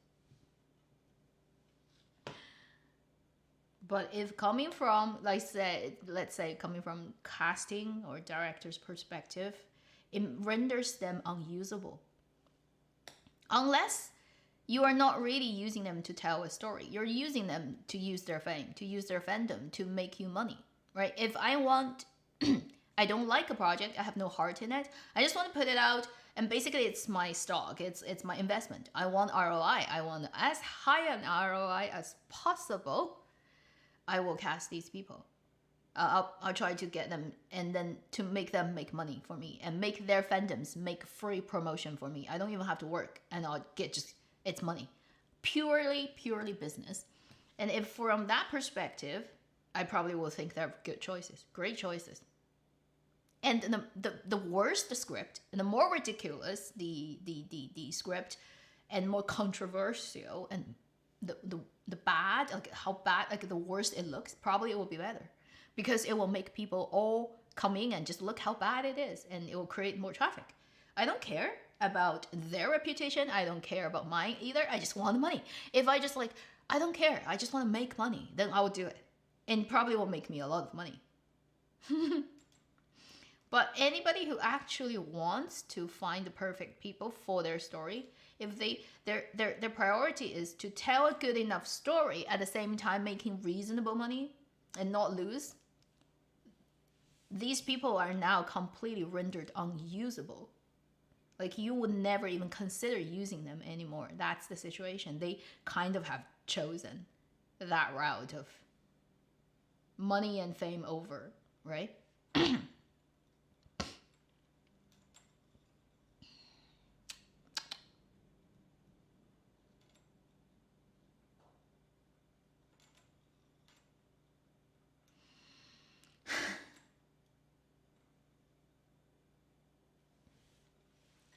洪明浩. Hong Minhao looks great when he actually can dress up as a girl. He's got the perfect face. But then he's now having too much muscle to actually fake it. Melon. I don't think there's a significant melon of Xu Zhengxi. He's just quitting.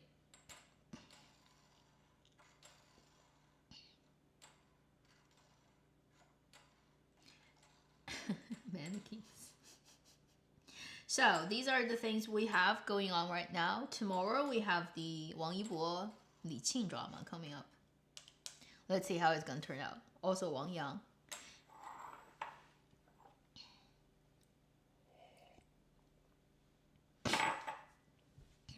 And then Three Body. Three Body.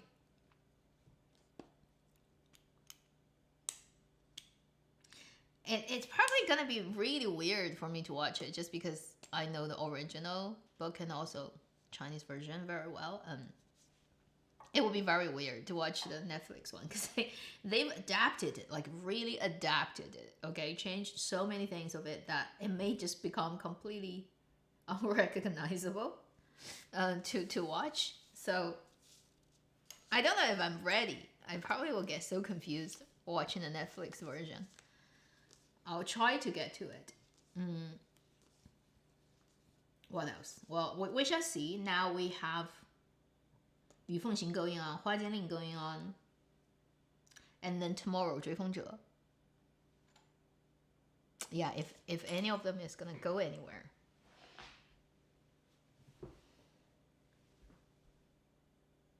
I'm just looking at the lighting in my room, looking weird.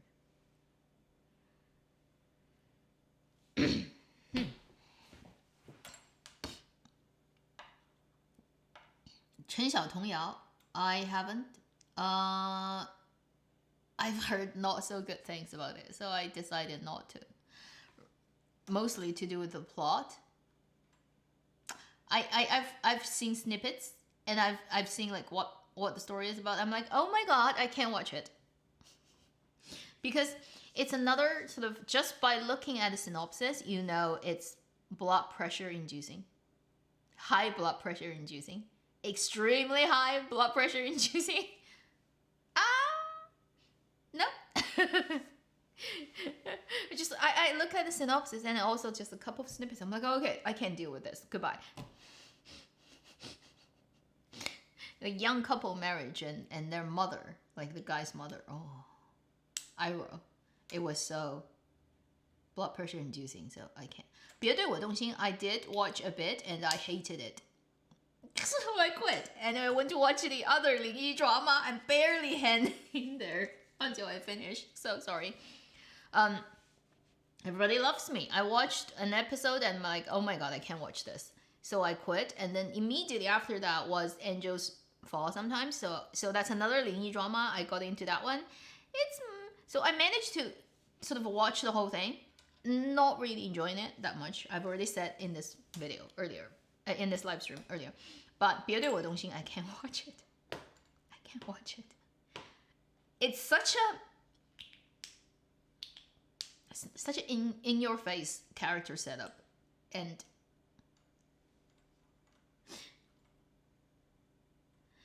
it's so forced. That type of he's the most whatever, like you know, it's like that low angle CEO shot of somebody who comes in, and it's very childish. Basically, that kind of character setup is so immature and childish. I can't buy into it. Also 别对我动心, Everybody Loves Me.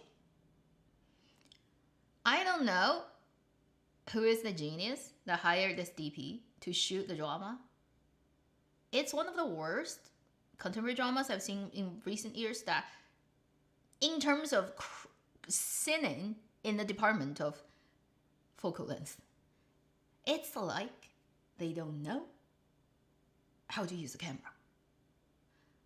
They put weird focal length on people with the framing and the purpose of telling that scene that does not make sense. And I noticed that from moment one the drama started rolling and first episode, I was like, I've had enough. There's no rule about how they shoot it. With the person walks into an office, talks to somebody, talks to another person, something like that whole sequence, right? Normally, how you would set up the scene and what kind of focal length you would use for what purpose and why you would do that, it's like a standard normal thing. You don't have to be creative. They will do it in the weirdest way you can imagine. When it does not need to be super wide, they put a huge wide lens on it and it squishes everything into the disproportion look. And if it wasn't for the fact that Zhou Ye has a really tight end face, she would look horrible in the shot. Like they use like super wide angle on her face when she's just like talking to, like she's not in a dream, she's not dizzy, she's not on drugs, she's not like in any weird zone. Why do you have to put a wide angle on a person's face? I cannot understand that drama. And 别对我动心 is angle-wise shooting people from lower angle, weird angle that doesn't make them look good. Focal length-wise, they pick weird focal length and they cut between lenses that does not make sense. It's like one is like a more human or portrait focal length, and then the next is a wide, and then back to this. Different people are from all weird places. It makes everybody looks ugly. And if it's not that these actors are pretty good looking people, they would look horrible with that. And you don't need to do that. Like, why? It's an idol drama. You're not experimental cinema. What are you doing? Oh my god. So to me, it's so off-putting. It just tells me the people who are making this drama, like 别对我动心, Everyone Loves Me, who are supposedly professional people on crew, know nothing. Like they know nothing about what they're doing. They don't even know the basis of camera work. I'm like, I'm not watching it. You don't deserve my attention because it's done by a team that's totally not knowing what they're doing. And goodbye. That's how off-putting I was. I got with the first episode. That's my reaction to 别对我动心. I was like, who did this? They have no idea what they're doing. I don't want to waste my life on people who never spend time learning what they're doing. You're not gonna go into surgery and ask a surgeon who's never performed the surgery on you, right? So like, I'm not watching that. Goodbye. So that's my reason to reject that drama is I got so offended. I got so offended by the totally not profession. No thing. I see. And you see, you know, they know not what they're doing. So I don't watch it. So I watched 谢谢你温暖我, which is yeah, well, we'll talk about it in a specific video probably. And that's what I have now. Tomorrow we shall see if something interesting is gonna happen. Again, for Li Qing and Wang Yibo and Wang Yang, I don't have high hope. I'm just like super neutral at this point. If I ever get to ask Wang Yibo, I would I'm really curious to actually know, do you actually like acting? You know, like that's one thing I really want to know. Like honestly from him, do you enjoy being an actor? Or do you like prefer actually just dance?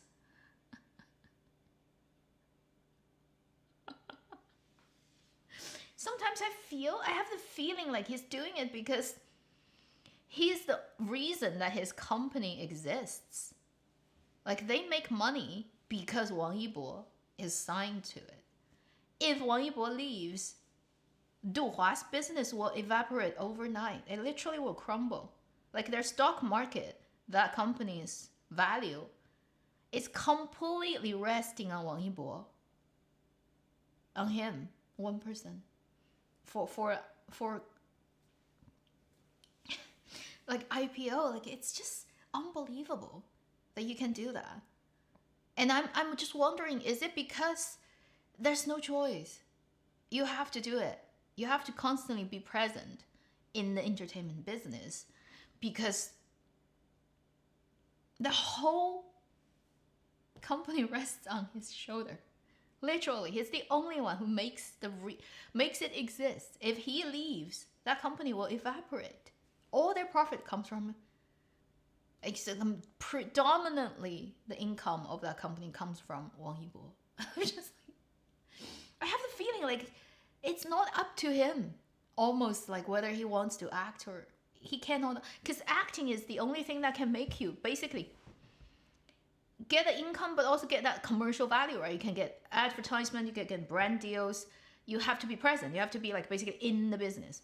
If you're like just doing dancing, there's only one show, which is street dance. What else can you do? You cannot have exposure. If you don't have exposure, you don't have all the money that can come into you. Your value will decline and the company will just like not be there. I have the feeling like he's just acting because he has to, not because he enjoys it. Or he can do it well. It's like, I have no choice. It's like the blah.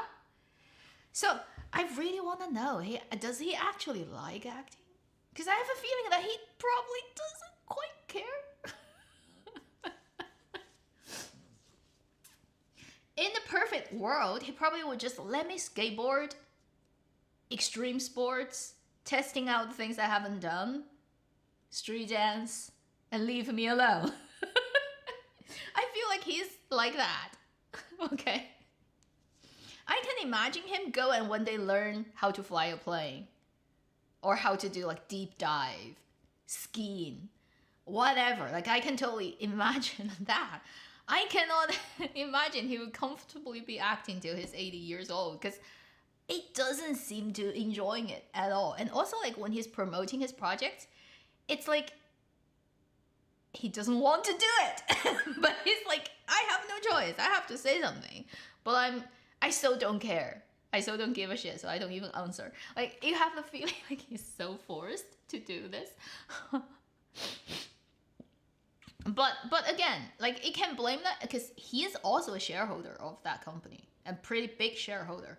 So, earning that money is not only earning it for his company, for all the people who got hired for his boss, but also for himself, right? So, I just have the strong feeling is like I have no choice. It makes good money, and I need to because by acting I have presence. By having presence, I have brand deals. I have income, and then at the end of every year of the annual report of Yuehua, we have income, so we can still stay in the market. Do you know like how much the stock plummeted this year because 1 year time comes to the end? When when they signed on, when the company first got onto Hong Kong, I think it's stock market exchange. It's like there's a whole year grace period of basically people who hold their stock cannot sell. And this year, January or something, or end of year, the time expired, and boom, that stock just went all the way down. It's just like, I don't know, like it's business. Like you have no choice. If you are not present, your business is not running, so you're doing it. But if he doesn't enjoy it, it's just sad. It goes on like this. And it's up to his fans to just constantly post-rationalize it. They would have to work very hard to post-rationalize it. They can always find any excuses for their idols, for anything. That's fine. But you know, like, you have the feeling when you watch him act, it's like, maybe he doesn't really want to do it. Okay, that's just my feeling. I probably will never actually get an answer from him, but it's funny to observe that.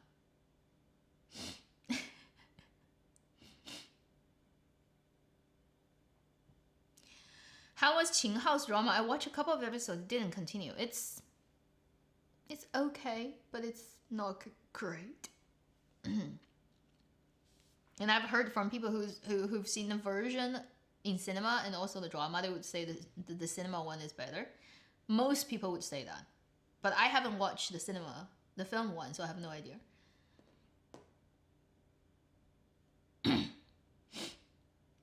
Liu Yuning.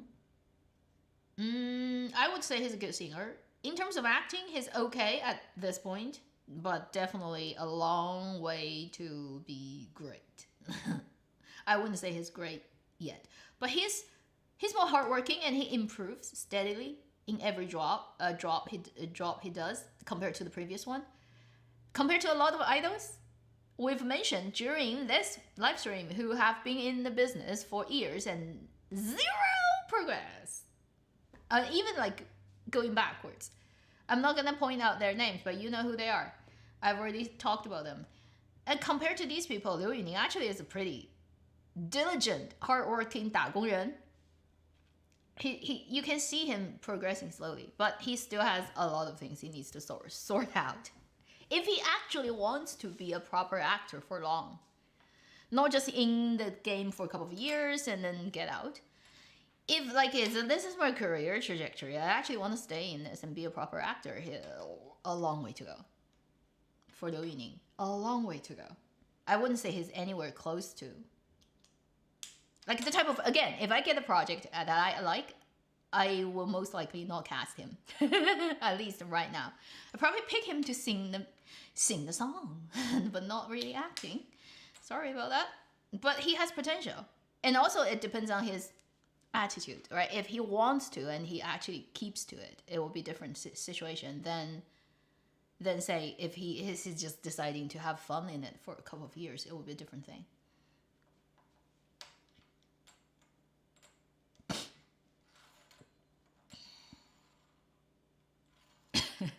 Who am I? Wang Yibo when promoting, yes, he's like that. He gets laughed at, and I feel very sad. Like people call him 绝望的文盲, right? Like a desperate, illiterate. The thing with him is, in a way, you can't blame him. He didn't even get a full education. He was so young when he got sent to South Korea to be an idol. He barely graduated from middle school, right? So, and afterwards, it's like year after year of like scheduling like this, like, well, where are you gonna get educated? You don't have time. So I wouldn't really blame him. Like he writes like a lot of wrong Chinese characters. He wasn't in school. Like what else can you do? Now that he has this like, it's almost impossible to think that he has time to do anything. It's just a little bit unfair to say that. And I don't think he is in any way actually a very nasty, you know, like there are people who are popular who are really, really nasty. I don't think you can really say there's anything. He's just, most of the time he's just doing things probably he doesn't enjoy. And he never really learned how to deal with that. So like in those public, he's not the high IQ, very good at chit chatting and going around the circles and then answering but not quite answering you, or very quick on their feet and sort of like reacting. He's not Hu Ge, right? He's not Huang Bo or Xu Zheng. He's not that type of people. And also he doesn't know what to say, so he would just, I don't want to answer. I have no answer. I don't think it's important. Because like, what else do you expect he can do? And to be fair, right? To be fair.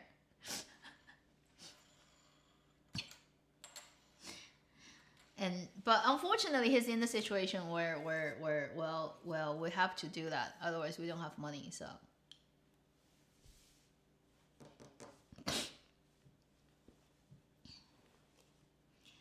K-drama. My Demon is not that good. The two leads are too young. That's what I say.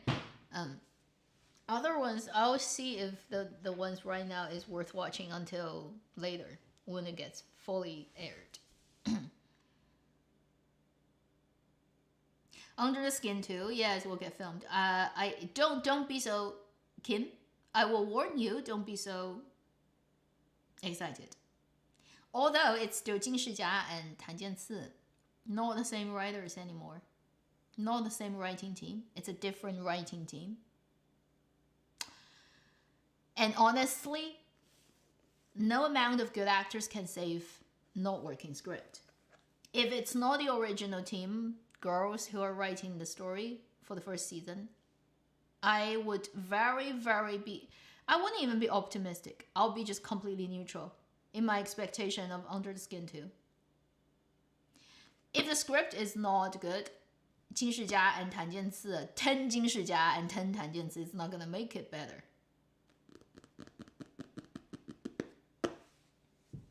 You should worry about that, So don't have high hopes up. I feel like they probably signed up to the contract when they first took the first season to the point where they cannot get out of the second season. So they have to do it.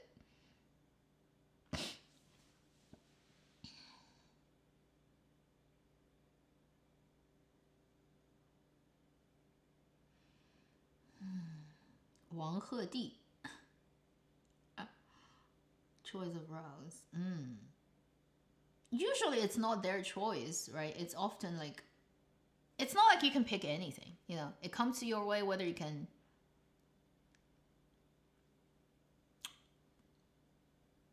Yes, you kind of are in it, but also sometimes you are chosen, right? So for actors, it's usually depending on what kind of.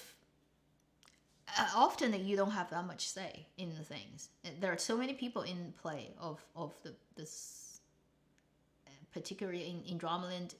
If it's a very sought after role, who can get it often is a really complicated battle of different people in the whole game. It's never just what you see on the surface. So.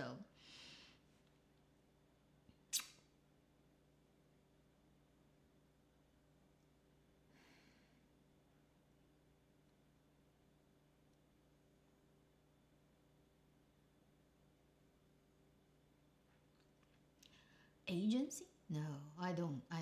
I will never run a talent agency. I can't bear. Do you know how many obnoxious people are in this business? Oh, that would be blinding.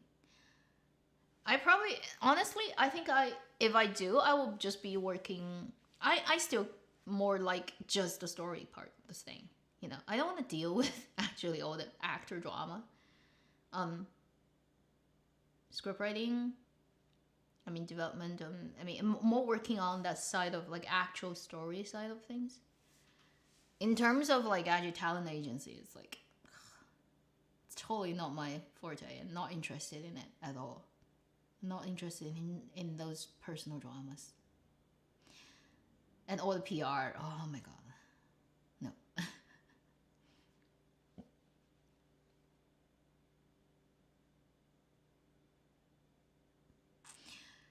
I have no idea. You have to go and ask Wang Hedi. How did he get the role? It's not like he's gonna tell you. And again, until the drama actually comes out, you don't know.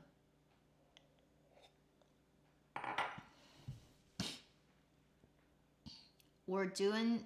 We'll stop at 12 my time, so we have 20 minutes more. We're gonna talk about whatever.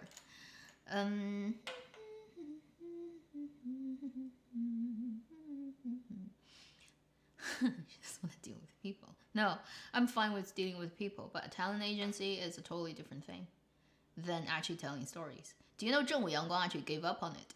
The company? Nirvana Fire, 知否知否, the production company. They had the talent agency under their big umbrella company for some years. And as famous as they are, and as top tier as they are in Dramaland, they gave up on it. They literally came out and say, we from today on give up our talent agency part of the business. From now on, we are only a production company. We're going to focus only on producing dramas. Because talent agency and production companies are different things. They're not the same. It's not even the same business at all. Just because they involve people who are all working in the same industry does not mean they're the same thing. They're not. And I couldn't care less about talent agency. Just you're gonna be soaked in tea and melon, right? In that business.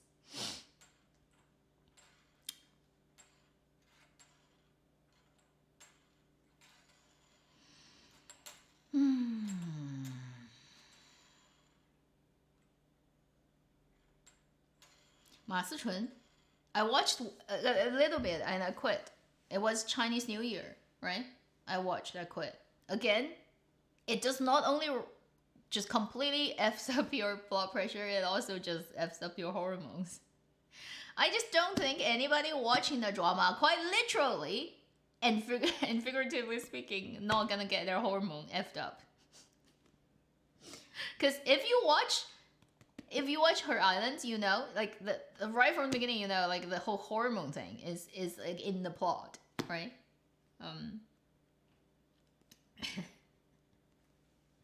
It's quite literally in the plot that people have like not regulated hormones, but also just when you watch the drama, you're like, oh my god. Now we have a control freak mother again. Like, how many times have we seen that in Dramaland? I'm like, I don't need that now. Bye.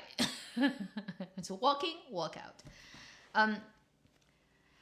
Yeah. I know. It's like I should watch different types of dramas. Shouldn't get so affected. But I realized over the last couple of years is like right now I just like I can't watch those absolutely 鸡飞狗跳 family dramas of generations and the parents who don't understand their kids and then they like try to control everything they do. Like that is just so I don't need that. I know that happens in almost like 80% of Chinese families, and I don't need to know. I don't need to watch a drama telling me that. I've seen plenty of live examples, and I've had enough of that. So I'm like, I'm not watching. So that type of drama, almost immediately, I'm like, no matter how good the acting is, right? I was like, okay, it could be the best drama in the world, but I'm not watching it. What do you think of Yami's acting? I don't know. Maybe she's lost it forever. Maybe she will find it one day. She had it when she was younger. But then she kind of gave up on it. So whether she can pick it up again, I have no idea.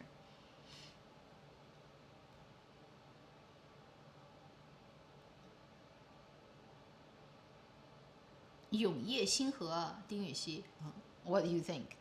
I have no idea. Again, that drama warns me with its over made up female lead. Like Yu Shuxing, her lighting and her makeup is a little bit warning. It does look like fun, but who knows?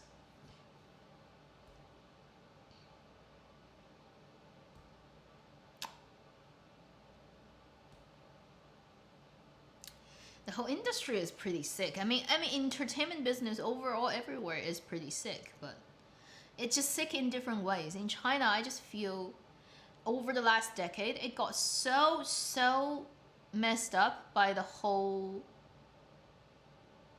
idolizing culture. I'd say it used to be an acting business, drama business, And it gets so influenced by the hierarchy about traffic, about popularity and fandom, that all comes from fandom, from South Korea, and then earlier from Japan, right? Japan created the whole idol culture thing, and then South Korea adapted it and created its own version, and China kind of takes the worst of it and throw away the good parts of it. So now all that invaded into the acting world, where it's still acting, but it's performing and acting more like the idol, and it's not the same thing. And it got so messed up. It's like a round of crazy antibiotics that you've taken that completely just destroys your microbiome. So now Chinese drama landscape is weird. It's just very, very twisted and warped in all kinds of ways that, honestly speaking, it makes really talented people impossible for them to come out. It makes a lot of okay people don't have good opportunities to do real projects, so they're completely just repeating pointless things, like I complained about Chen Xingxu in all those idol dramas, and wasting their life away, and certain people quit, right? Because they just like, I don't have patience for this forever. I don't have forever. So right now we're in this zone of pretty much like completely decimation and death, and then waiting for new rebirth. I honestly would say Chinese drama land and talent land, like when you think about actors, reservoir of actors, actresses, potential talents, there are people, but it needs to have almost the whole land tilt, and all the mess and pesticides and all the glyphosate taken off the land, and putting real soil and real nutritious things for things to grow back again. Because we have this like death, really. Because everything is messed up. It's messed up by the whole invasion of those warped values and how things are working. It's so, look at all those so-called traffic actors in traffic, and their roles and their fandoms. Like it's like they're self-perpetuating sort of like meaningless circle that they jump into, and self-congratulatory, and they create their own traffic for themselves and create all this illusion that things are working fine, and it's all just garbage. It's just crap. That's what it is. Honestly, that's what Chinese drama land is like now.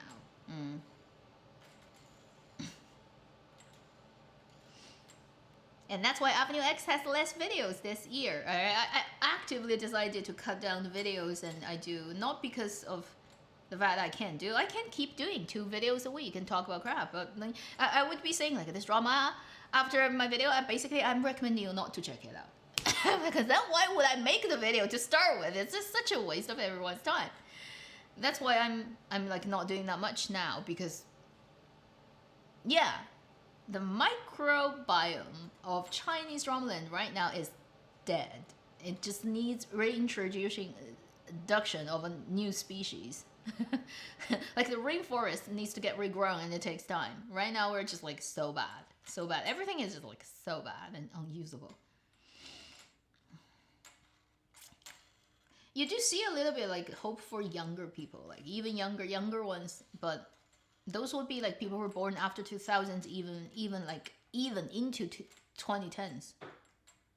Hopefully like these would be the people, younger people would be like the type of, we don't give a shit, right, to your existing rules. It's like, if it doesn't please me, I don't do it.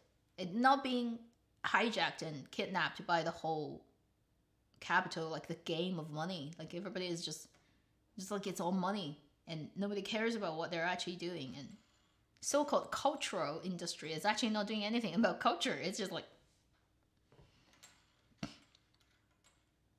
for me, recently, like when you look at Pegasus, you can see like Hu Xianxu, for example, as a young actor, he's very highly potentially really good. And if he doesn't go down the route of the whole traffic thing, if he's clever enough and intelligent enough to know that's not the lasting career path that you should be having. I mean, so far, based on what I see, does and also interviews, he seems to be matured and understanding that enough at his age compared to other people. So let's see if over time you can see that there's a potential. You do see a couple of other people who probably can do that, but they're just individuals. You need the whole overall, the whole industry, the system needs fixing. It needs to get adjusted. If the soil and the system is not working, then whatever good seed you put in it, it's not gonna grow. You're not gonna get to anything.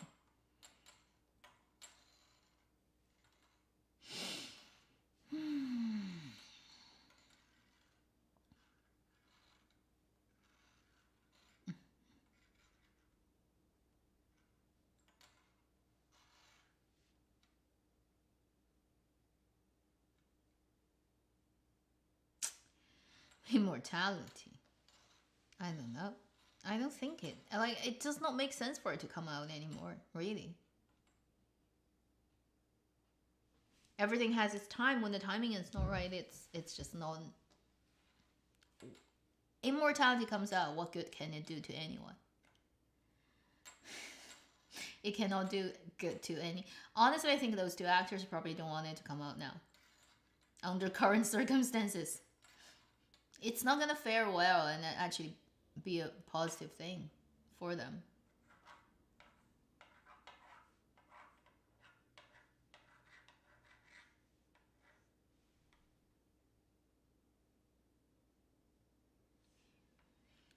Jax. That's his English name? I have no idea Yang Qianxi has an English name. I don't know. It's hard to say. He hasn't been in that many things, right? And then most of the time I think he still needs a good coach to help him in different roles and things. I don't know if he's even that much in does he really love acting either? Like I see him. I'm not saying he's like compared to a couple of people, other people who are similarly sort of traffic and from a similar background. He's a better one among the band. He's definitely the best. The other two cannot act, but is his act compared to professional actors good enough? I wouldn't say so either.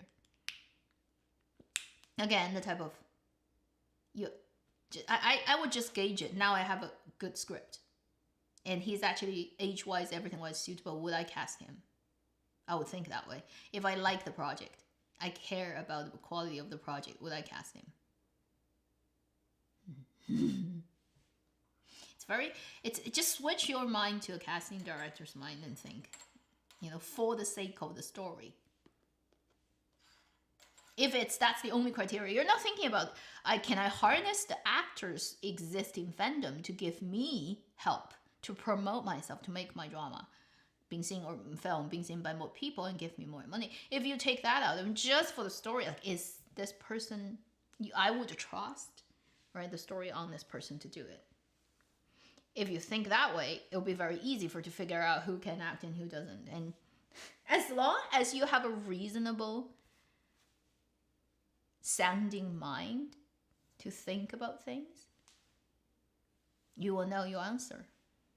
I trust most people actually have a pretty good judgment on these things, like who's good and who's bad and who's okay, who's like not usable. Most people know. And particularly like even when you're not in the industry, right? Go around and ask, like, do you think this is a good actor or a bad actor? If they're famous enough, in a way, like people know them enough, and then most of the ordinary folks will tell you, pretty good, not good, pretty good, not good. Like, they know. It's not people, everybody knows. Unless they're a fan of somebody who's like a diehard fan of who's crazy, like we're taking that out, just like ordinary person who doesn't care about entertainment, doesn't follow gossips. You live their own life, occasionally go to cinema, sometimes watch a drama when it's really popular online. Everybody has been watching it, so my colleague is watching, my friends is watching, maybe I should check it out. Like, go and ask these people, is this a good actor or a bad actor? They usually will tell you a pretty honest and reliable opinion, because we are not blind. I mean, the people who can see. For people who understand acting or watch, just normal people watching a drama, you can tell who can act and who cannot act. It's not hard. Every living humans who has lived to this point know that it's your innate ability. It's in your DNA. If you don't have it, or you're already dead, like 10 generations ago, right? Your ancestors would have not survived in the human world, therefore you would not exist.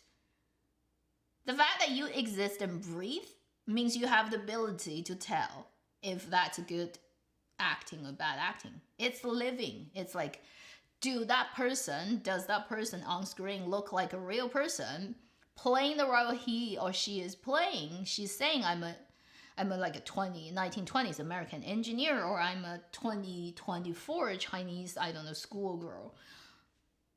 Does that look convincing to you? Do you believe it or not? Like, it's easy, right? I just find it's really funny. It's like people argue about, like, is he a good actor or bad actor? I'm like, can you not tell? Like, you know. Otherwise, you will not be breathing here.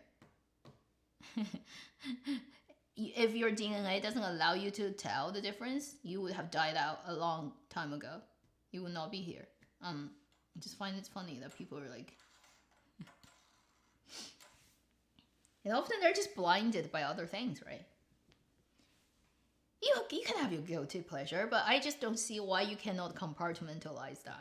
Like, guilty pleasures, you can also tell. You can enjoy somebody, like, oh, he's so good looking, he's so totally my type, I drew over them. At the same time, no, they cannot act. Like, how hard is that?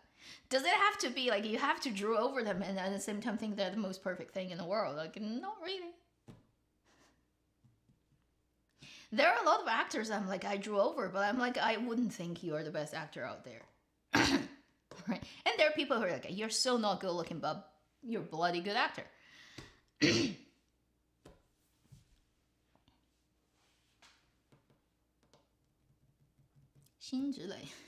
Yeah, everybody enjoys that. I think 胡先煦and 辛芷蕾, because they were mother and son in the drama, and then they are in this travel thing, and it's adorable. It's adorable.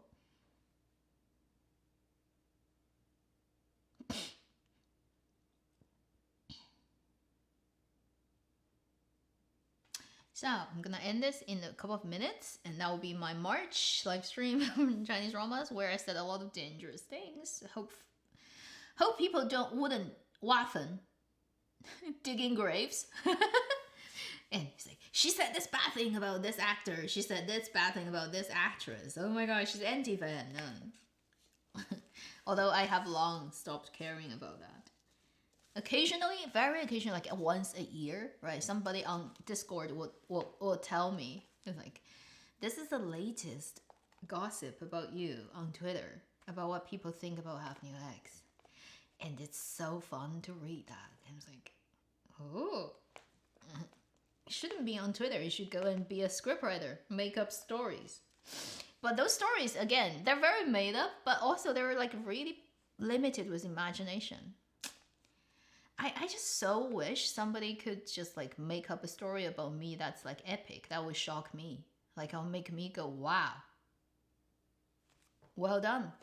I haven't seen that yet. They're just all so petty and limited. So limited. It's because I'm not famous enough, I know. If I'm famous enough, I'll get better treatment. At least people will start to link me to, I don't know, like lizard people.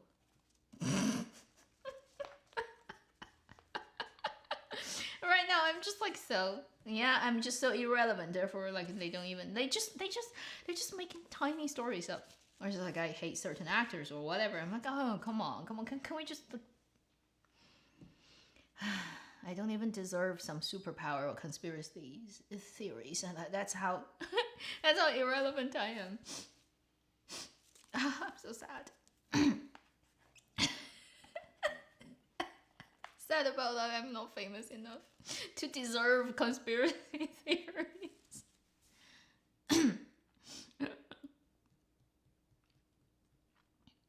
What a ridiculous... Like, it's really limited. That's like, she's a failed actress.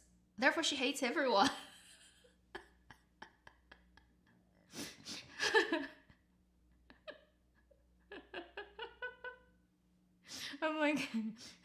like my degree is in first degree was in English literature.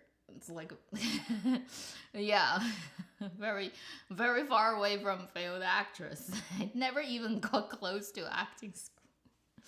Come on, like you have that's so limited, right? It's so limited. It's like make up a better story. I don't know, like I know I'm alien. I'm like I have some plan to topple the world. Like just like be inventive. Yet I only get dealt with that kind of crappy script. It's just ugh, so disappointing, so disappointing.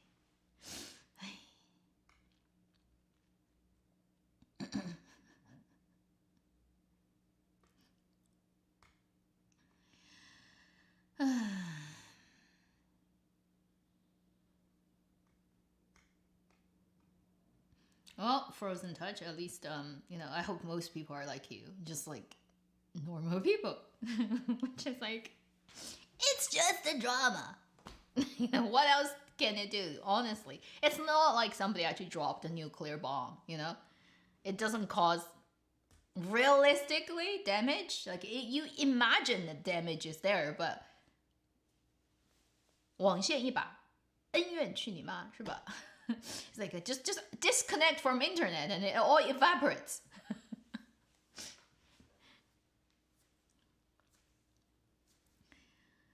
Okay. Yeah. Although the worst rumor people are spreading right now is about Princess of Wales, right? On internet. It's everywhere. It's like even on China's internet, everybody's making 10 stories up about where is Kate? That's like the biggest one. Yeah. See, you have to be famous. You have to be like big and famous. Therefore, people make up stories about you. Otherwise, it doesn't count. They don't even bother to make up a good story for you.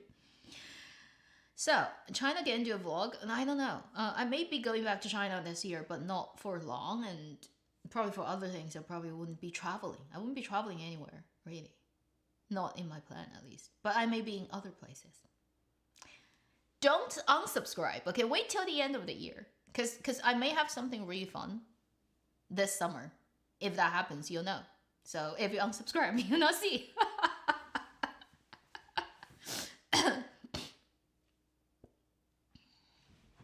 Criticize my own biased words. That means you're a good person. And maybe stop doing that too much. Because nobody actually cares. I can tell you that. You think like people care about that, and they don't. They just care about themselves. Okay? So don't worry about like you're not perfect, because most likely they don't give a shit.